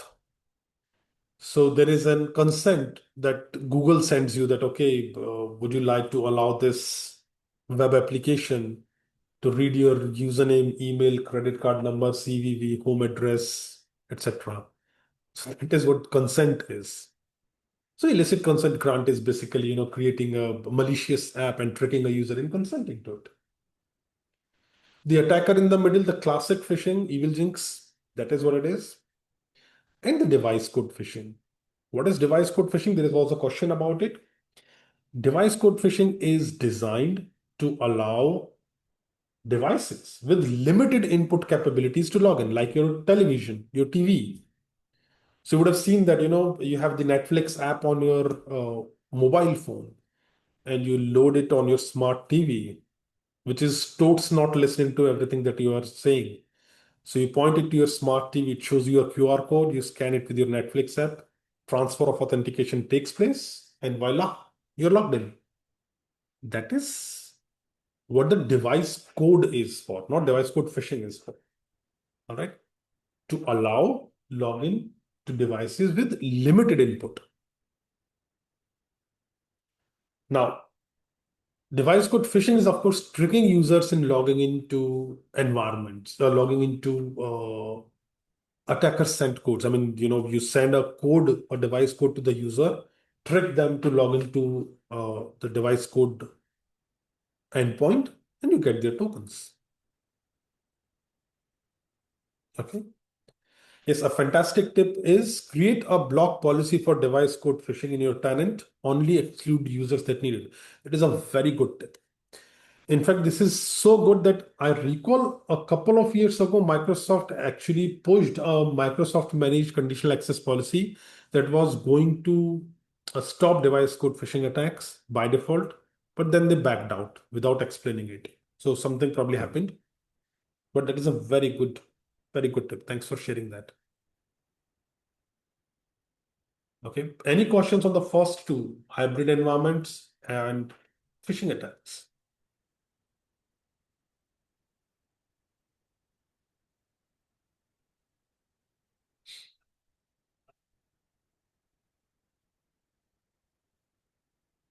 No questions. Now, cache or live tokens, for example, Office applications cache their tokens on the machine. Other applications, other thick applications do that as well. Thick client applications do that as well. So that is one more avenue of getting access tokens. My favorite is web applications and service principals with managed identities. So if you compromise a web app that has a managed identity, you compromise a VM, an Azure function app, an app service, a logic app, anything that may have a managed identity. So in that case, you can request tokens from the Azure Instance Metadata Service. Now, please listen to this carefully. This is the most interesting part. Tokens issued by the Azure Instance Metadata Service have a lifetime, access tokens have a lifetime of more than 24 hours, not 1 hour. Tokens issued by Azure Instance Metadata Service have lifetime of more than 24 hours, and that absolutely changes everything. Okay.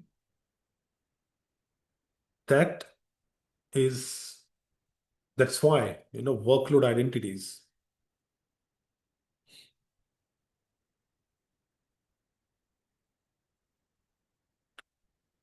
Okay. And there could always be other ways. There would always be other ways. I just listed some of them.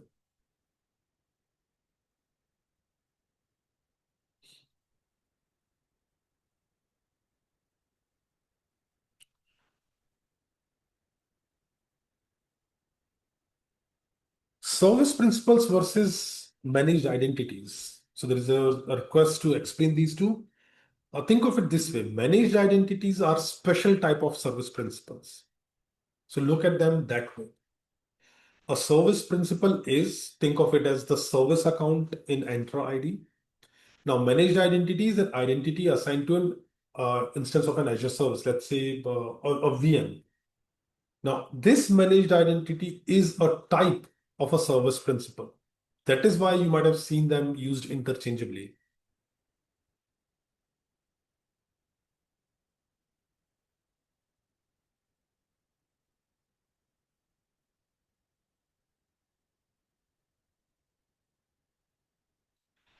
When you create a managed identity and service principal is also created, yes, that is correct.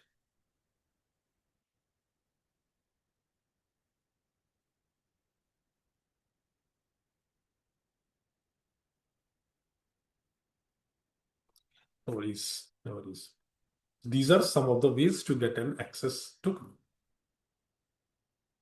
Now, what we are going to take a look at in the Red Labs platform is the device code phishing. This one. Oops. This one.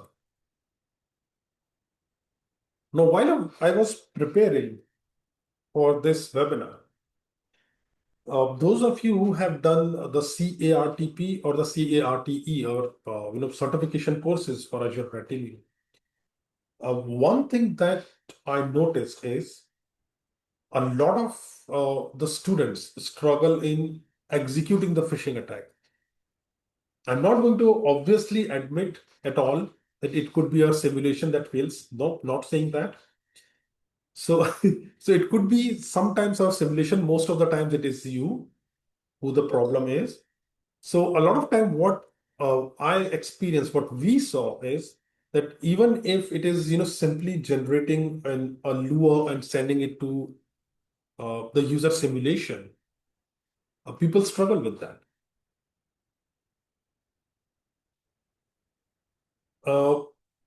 So what I did for this one, we did for this webinar is victim view. That is, I take out the part where you have to execute the phishing attack. I want you to focus on the post phishing part of it. That is not on to understand it. Of course, absolutely in an actual assessment, you have to do that. But in terms of understanding, to make it easier for you, I want you that, okay, this is how phishing takes place. And this is what I can do once it succeeds. Okay. And I'm pretty proud of it, majorly because a lot of hard work from my team went into this. So let me show you that. I've seen your question. I'll come to that in a moment. So, oops, when you run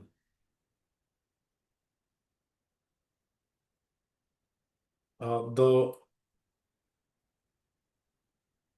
user identity challenge, evading Entra ID Protection user identity challenge, once the lab starts, you would see that there is something called a victim, called as victim view. When you click on that,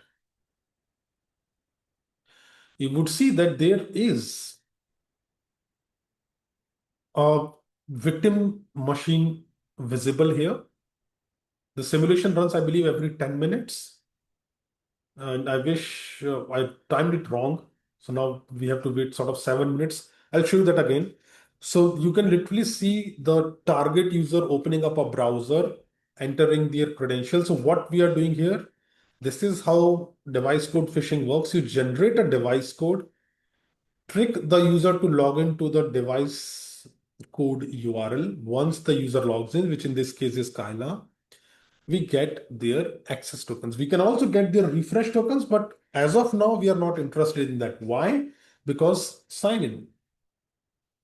So what happens here is the simulation, the user simulation for Kyla picks the code up, this code, or whatever the code the attacker sends them, logs into the device login URL, and we get their access tokens. Now, the most beautiful part of this is this is not a mock or a pseudo terminal. This is an actual simulation that is going on. Whatever the tokens that we get there are beamed to the portal. We can actually get those tokens. So for example, the ARM access token was this. From here, we can select that ARM token, fetch it. And this is the exact same one that was actually generated by the phishing attack. I really like this. Why? As a red team practitioner, you may say that takes the fun out of it. But as someone who is simply interested in understanding that, okay, how does this stuff work and what is done? You go and try explaining this to your non-IT security colleagues that, someone can use device code phishing to phish you, and then there could be, so what the true is, what is the blast radius? What uh, can be done? What damage could be done? That would be very easy to catch here. To understand here, you simply copy this and connect to the target tenant. What is the difference now? Now let's put all of this together. So when we try to connect to the target tenant using credentials of Kyla, let me actually show you that. So what we had here, let me open up my commands so that I can copy paste them real quick. So let's say I want to try connecting as not access token. I want the account ID here. Let's say I want to connect as Tyler. No, not these accounts. Okay, no, it picked one up. And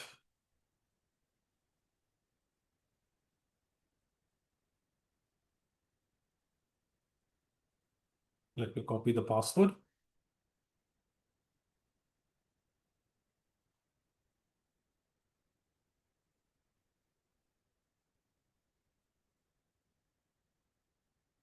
And of course, when you want something to free, it would be blocked, of course. It would be blocked. Now, that is something that we can actually avoid. If not blocked, at least I should get a new alert in there. Never mind. That would be blocked by a risk-based conditional access policy.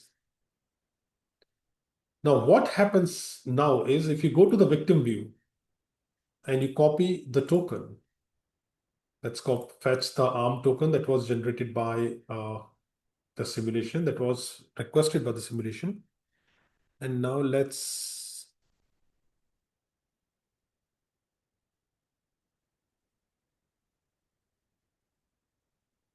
save that in a variable called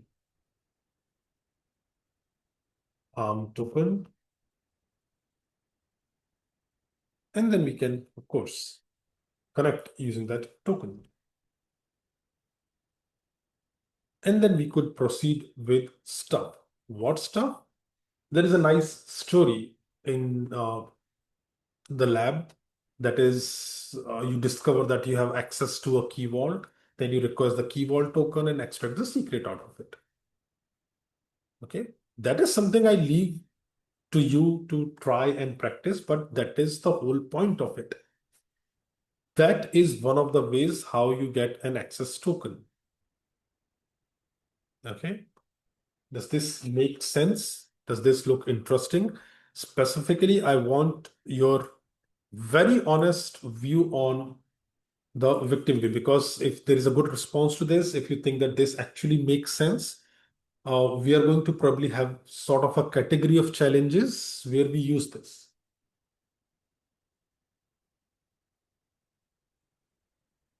Okay. A question is, are we going to request a vault token from an access token? You can't do that.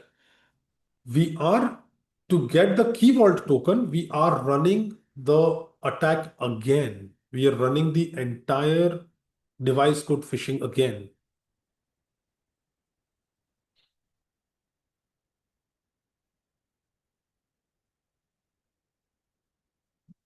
The question is, am I going to do the CARTE bootcamp? No, that will be done by Keanu, fantastic instructor. And Keanu, I believe, is Dutch or is a Belgian. Oh my God, I forgot. So let's stick with Dutch. So Keanu is Dutch, Belgian. He's Belgian. Okay. Oh yes, he is, of course. So lot, I would say, nicer way of saying words than me. Different jokes. He's younger. So less of dad jokes, probably more of something that lands.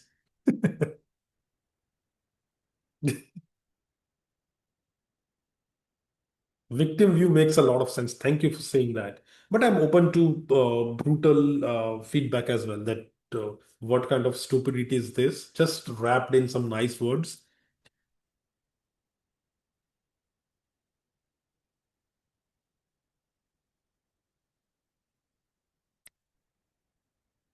Thanks. A question is, instead of using a simulation portal, how can I simulate in real world test of me getting a token using my own Azure or company account as test? Get easy access token. So if you're logged in, so the way you can get your own token is once you're logged in, log in using AZ PowerShell, go for get AZ access token. That gives you an ARM access token for your own user. That is how you can try it out in your own environment.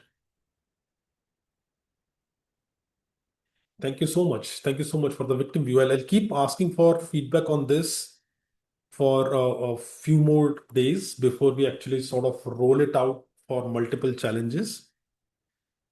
But I'm personally, I liked it. Here you see, this is the simulation going on. Almost missed it.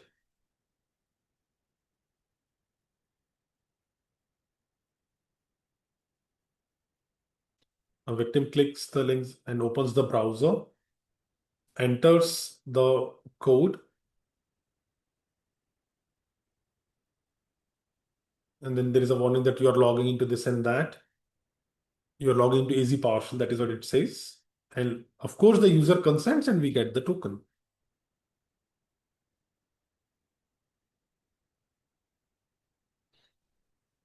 Right, and now in another 10 minutes, it will run again.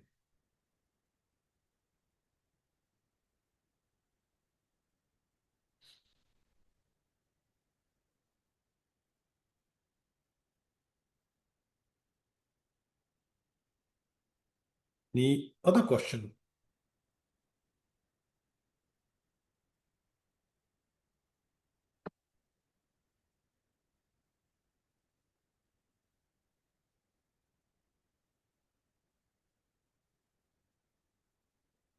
Is there a way to find out who in the company needs device code rather than asking each team or person sign-in logs? Sign-in logs actually log what was the method used to log in. So device code is logged.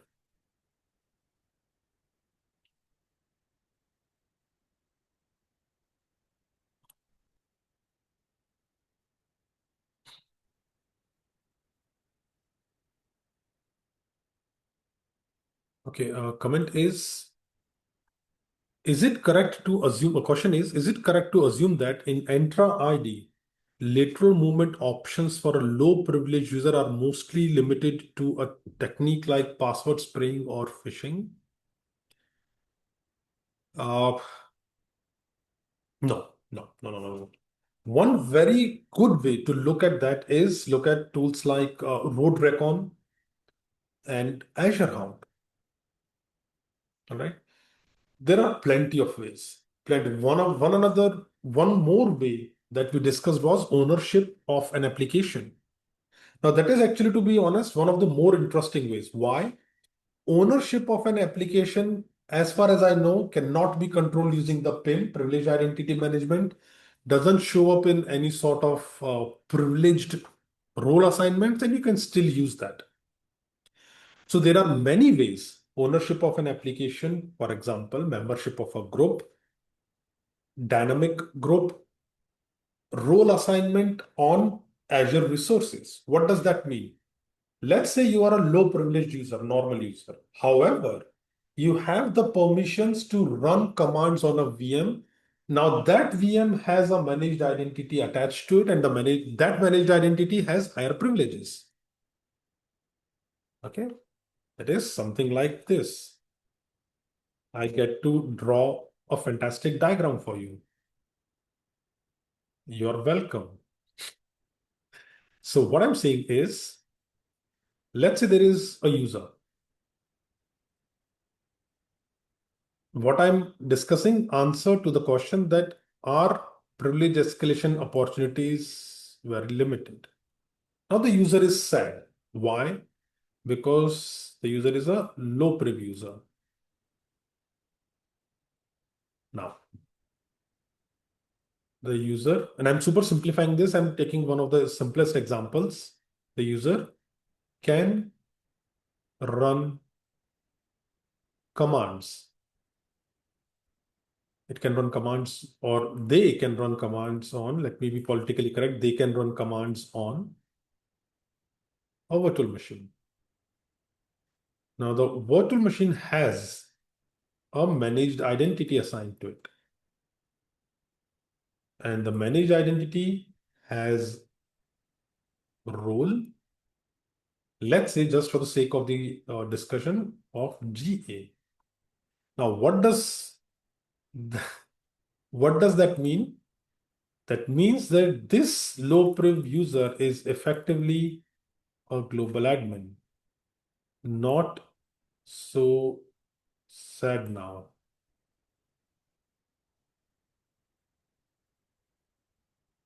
All right. This is what privilege escalation in Azure and Entra ID looks like. And to find low-hanging fruits, easier ones, Road Recon and Azure Hound are the tools that could help you.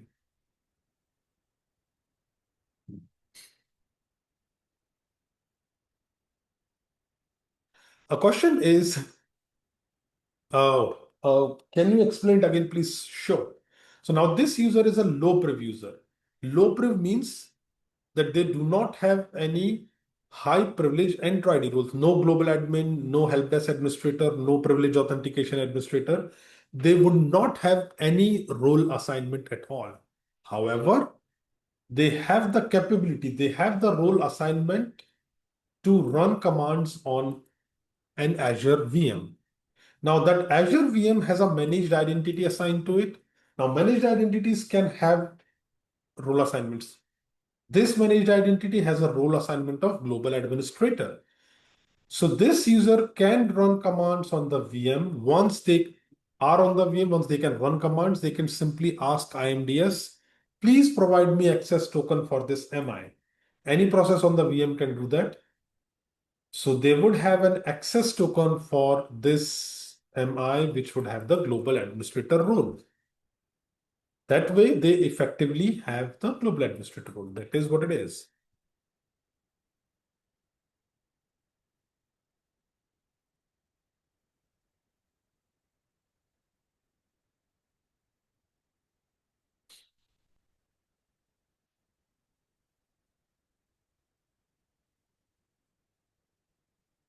A follow-up question on this is, uh, in an engagement where I only have a user with global reader and reader roles, I don't seem to have any real paths forward, no app ownership, no ability to add myself to dynamic groups, and no way to run commands on Azure VMs.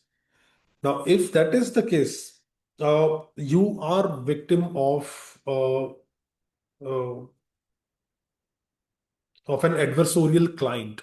So usually this happens in cases where when you go in for an assessment, a new user is created for you. And of course, it will be called an assumed result. Okay, we are providing you credentials, but the user would specifically, of course, be not part of any interesting group or any role at all. It is specifically created for your assessment to fail. Still, even in such cases, there may be some hope, specifically if you get a global reader role. Why?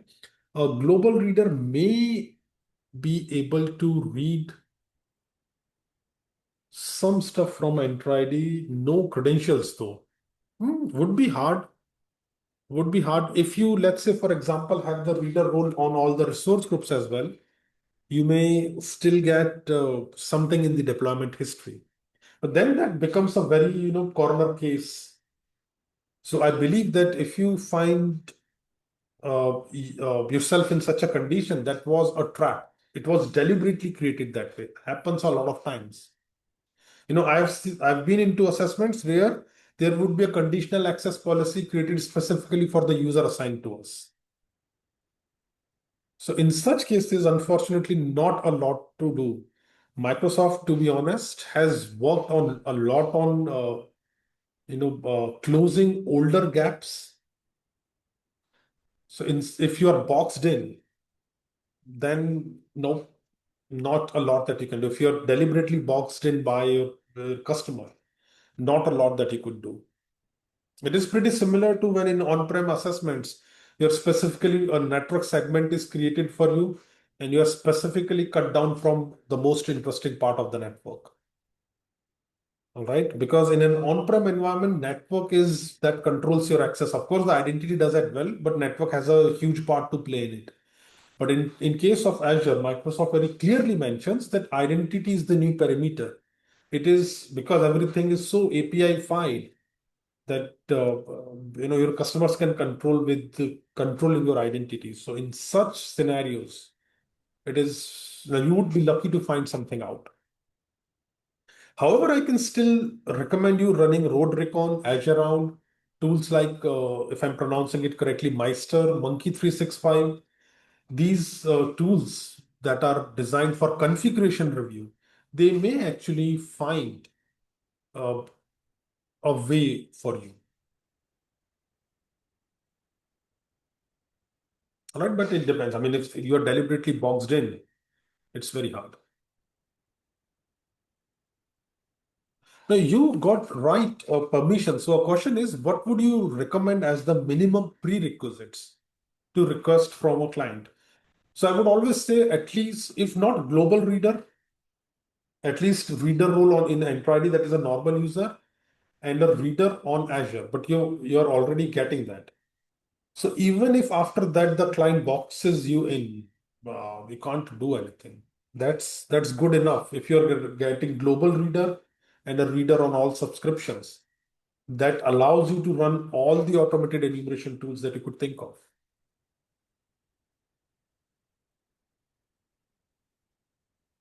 Okay.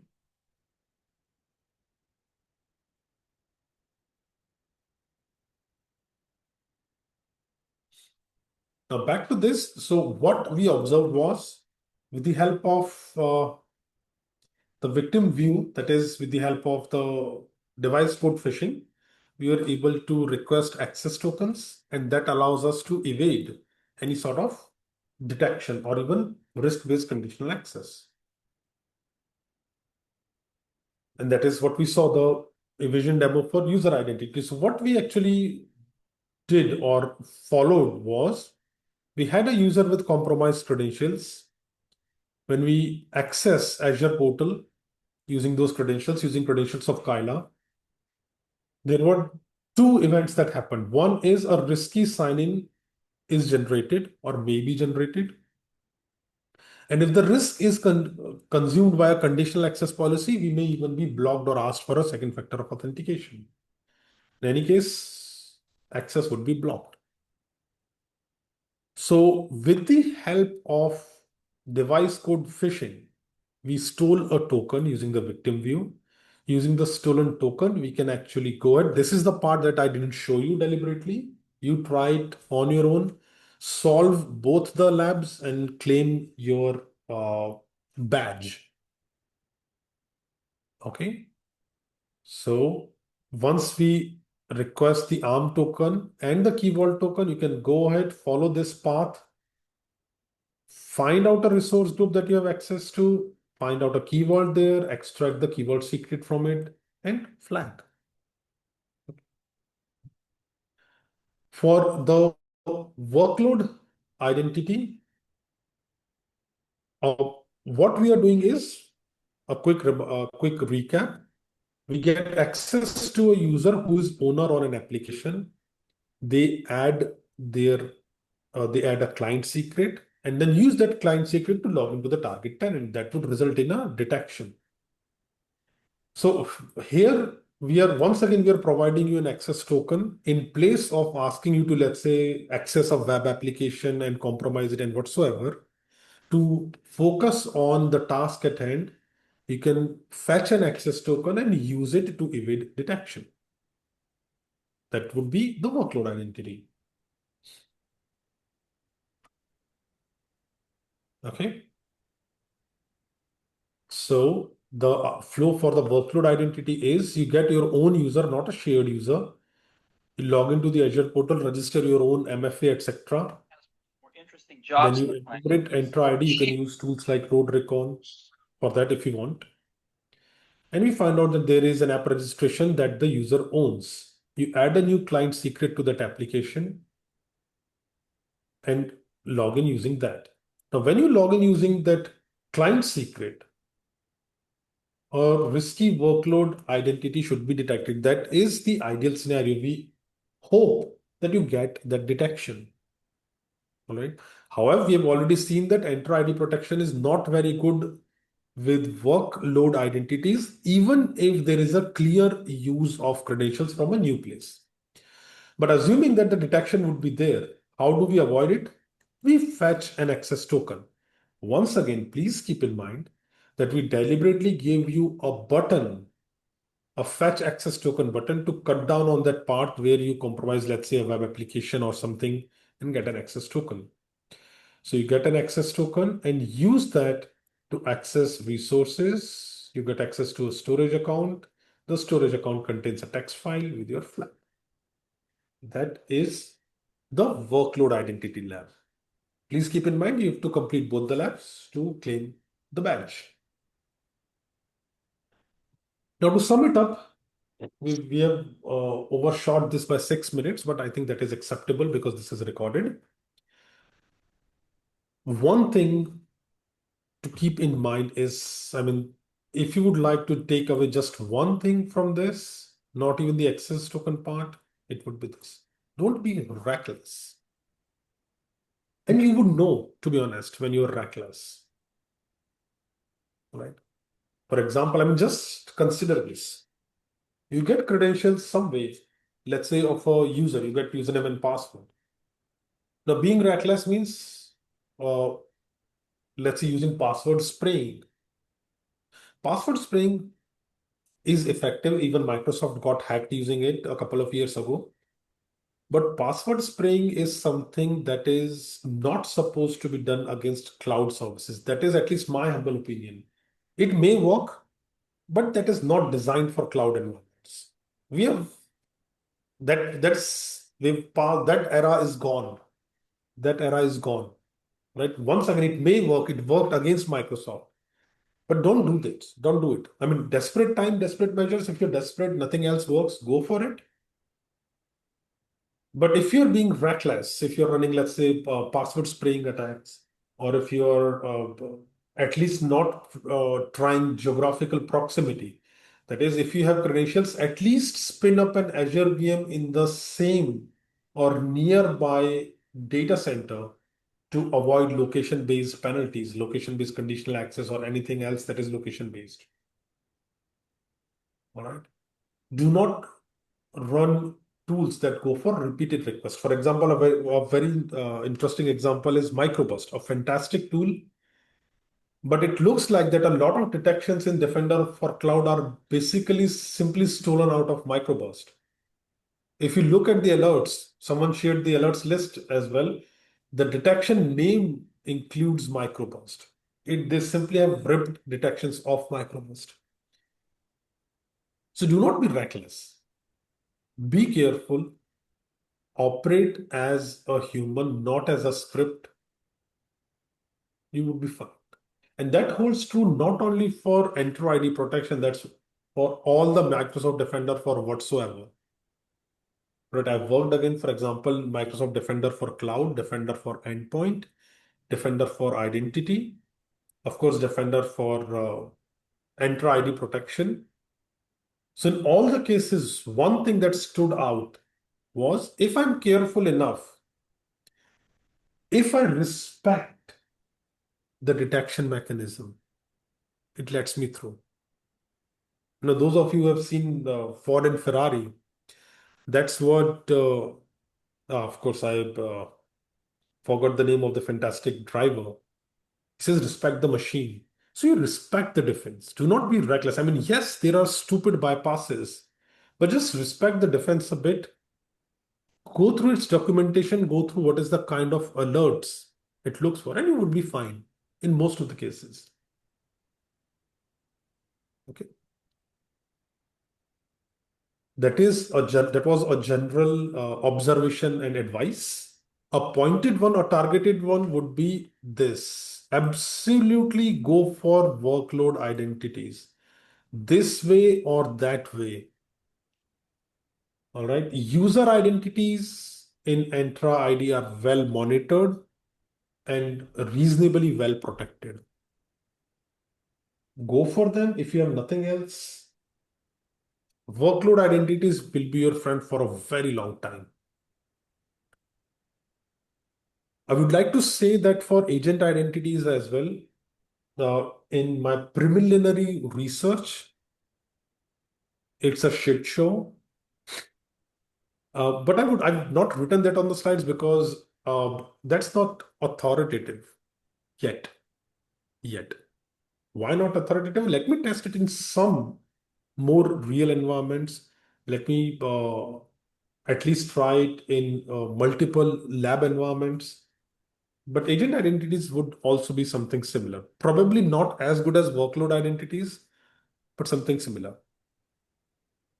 And please keep in mind, access tokens are profit.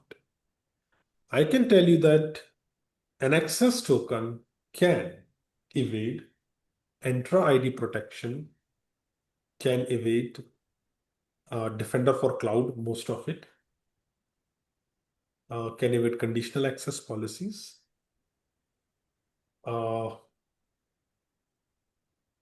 Cannot be revoked, so you have access for a longer time. Excuse me. The only security control that could be a pain with access tokens is the CAE, or continuous access evaluation. I'm not going to discuss that because I believe that would be a bit during this class. But CAE may be able to stop you in some scenarios, very limited scenarios. Okay. With that, I would conclude this. Please, questions. Okay, let me sell you some stuff first. So we are running, let me open up the company website so that I can show you the sale banner. So for 5 more days, sale, get the CARTP or CART, or professional and expert level of Azure Red Team courses. 20% off for 5 more days. So I just threw it in while I had your attention. So questions, please.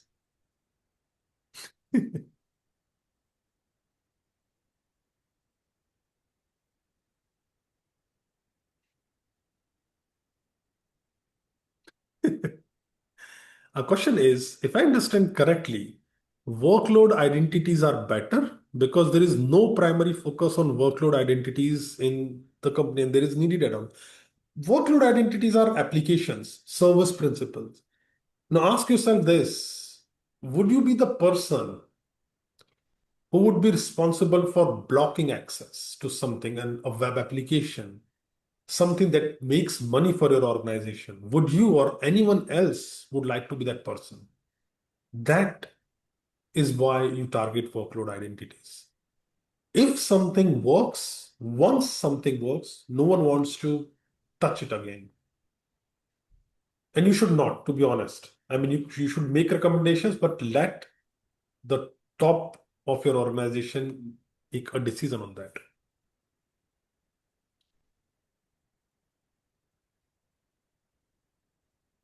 The comment is, I'm getting the CARTE. Thank you so much. Do you want me to pull that here again? If that makes a couple of more sales to us for us. Where are the recorded videos for this and previous sessions are available? In the Red Labs platform. Okay, a question is, how much harder is the CARTE in comparison to CARTP? Very hard. I mean, to be honest, when I designed for CRTP and CRT, the on-prem versions of our classes, so I always used to get a feedback that, okay, CRT is great, but there is a content overlap, at least in the enumeration part. A lot of users had that feedback. So when I was designing the CART, the Azure Advanced one, that really builds on top of this. Okay. So unless you are actually a practitioner who does Azure Red Teaming for a living, do not skip the professional part. And I'm not saying this just to make some sales. The expert version actually is built on top of this. Okay. Does the discount work on bundles? I think yes. Not sure, but yes, I believe yes.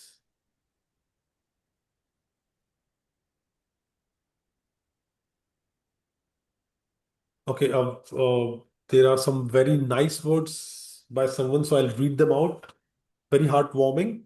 It always, motivates us to keep doing what we are doing. Let me read it out. It says, it's so nice to see your company grow. You and your team are a gift to the industry. Thank you, with a chef's kiss. If anyone has not taken any training by OPSEC, do it. I took 3 classes. They are phenomenal. Value exceeds 8K type courses. Thank you so much for saying so. Saying that, that is going to our social for sure.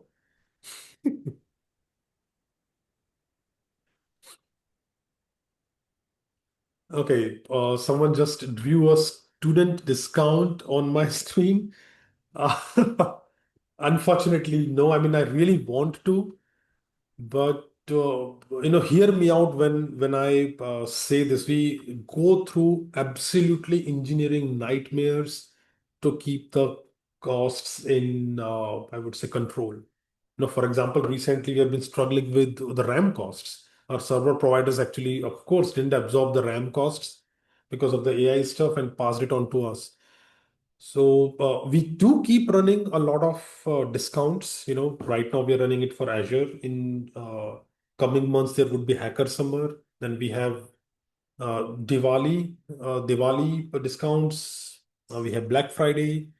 This year we have also started early bird for bootcamp. So there are always one thing or the other running on, but unfortunately no student discounts, at least yet, unless we grow through a size where we can absorb some of it. A question is, do you have plans for more Azure labs? Yes. I can tell you that a couple of things, not only one, a couple of things are in the pipeline and actively being worked on. So yes, if everything goes as planned, this year you should see at least two more Azure Red Team related courses from us.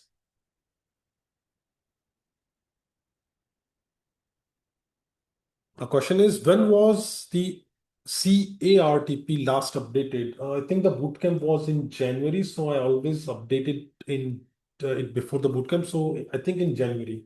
It was last updated in January this year, of course.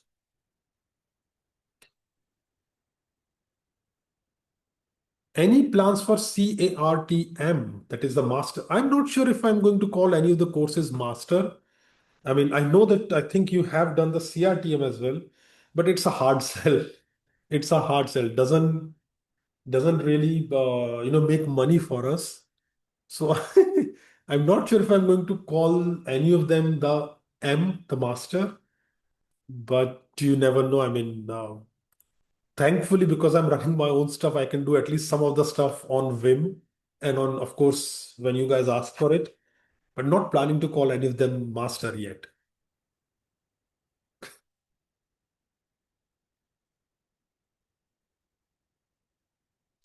Thank you so much for saying that. Thank you so much. Are there group discounts? Yes. I mean, first, please do not think that I keep taking you back to this. But the easiest way to get a group discount is you add a bunch of stuff. Let's say add some stuff here. Let's say I add three quantities to the cart.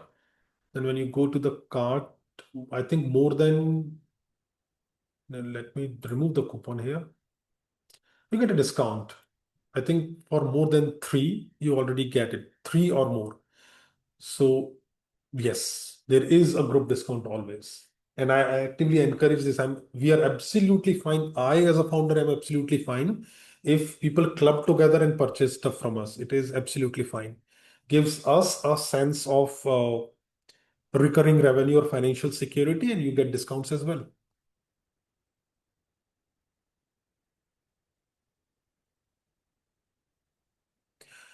No, no plans of increasing the price. To be honest, we are feeling the heat. I mean, I'm almost daily discussing this with my team. Uh, Unfortunately, not a lot of organizations. No, let me rephrase it. Many organizations I can see that are more interested in upskilling their agents, their AI agents, than their humans. Not all, but many. So I can say that we're not feeling the heat, but I can sense that. I can sense that. I'm running an attack for a few years now. I can sense that organizations are more interested in training their agents right now. But no, that is not going to drive us to increase prices, at least not now. Not now.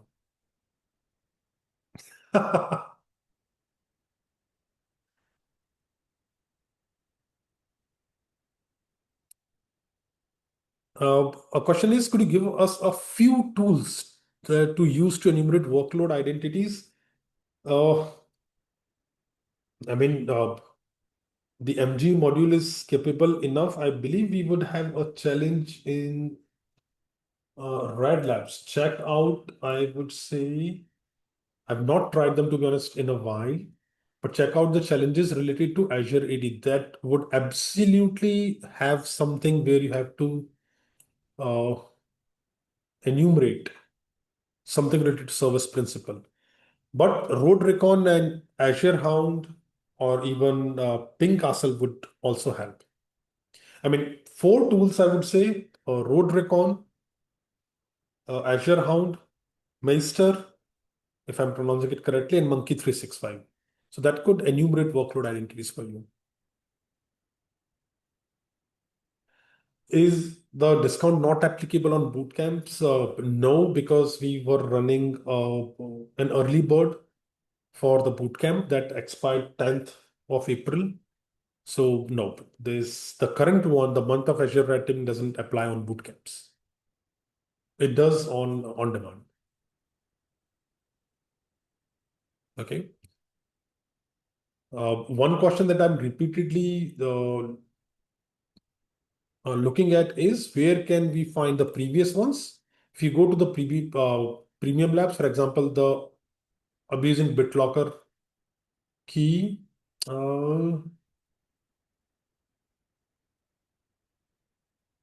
let me see. I think that it was there. Let me check in the abusing Copilot agent. You will find the lab material section here. So slide decks and the recording. Both are available here. So go to the lab that you are interested in, and there would be a tab called lab material.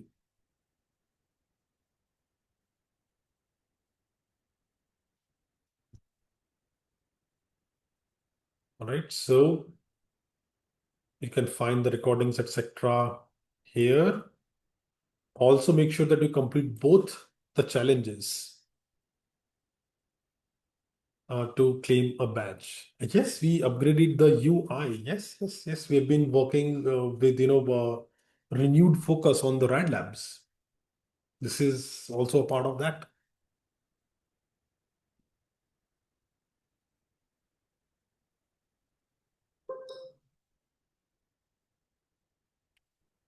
A question is there temporary free access to premium labs? Oh, I don't plan to keep it temporary.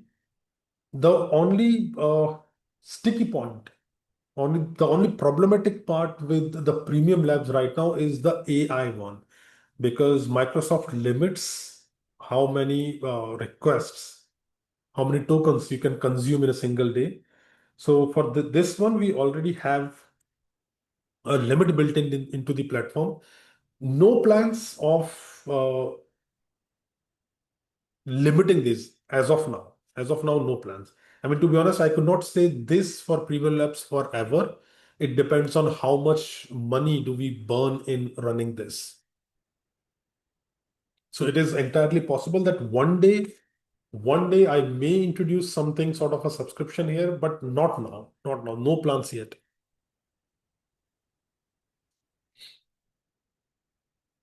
I mean, totally depends on the burn rate. As long as we can absorb it with our paid courses, this is going to remain free.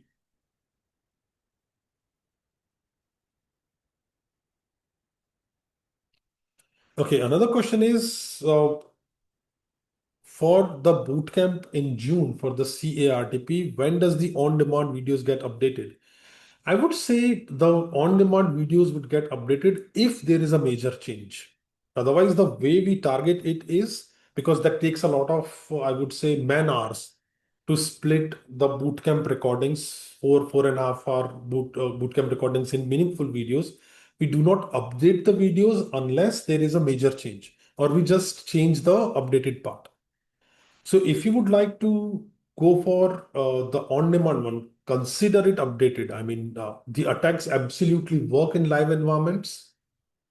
It is just that the timestamp you see on them is from January. So do not wait for the June bootcamp to be converted to on-demand. May not happen. Thank you so much for saying that. So comment is you guys are so devoted to the scene. I really love that. Thank you.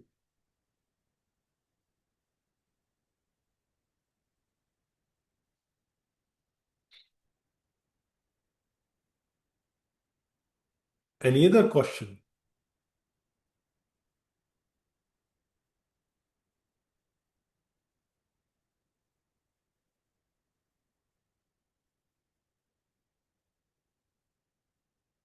Okay, a question is, I did the CA with some very nice words about it. Thank you so much. Is followed by a question. I did the CARTP in 24 and CART in 25. How much overlap is there between the versions back then and now? I would say in CARTP, you will find a lot of new stuff. For those of you who already have the access, the easiest way to check the changes is go for the change log. So you would see that there is a change log maintained for all of the courses. That quickly helps you in finding out what are the changes that have been made since you last looked at stuff. So, for example, for CARTP, you go to the Access Lab material and there you would have the change log. Look at it, that what all has been changed. We maintain this by dates. So you check it out. That would help you in actually understanding what is that has changed. So you need not go through the entire course again, just look at the updates.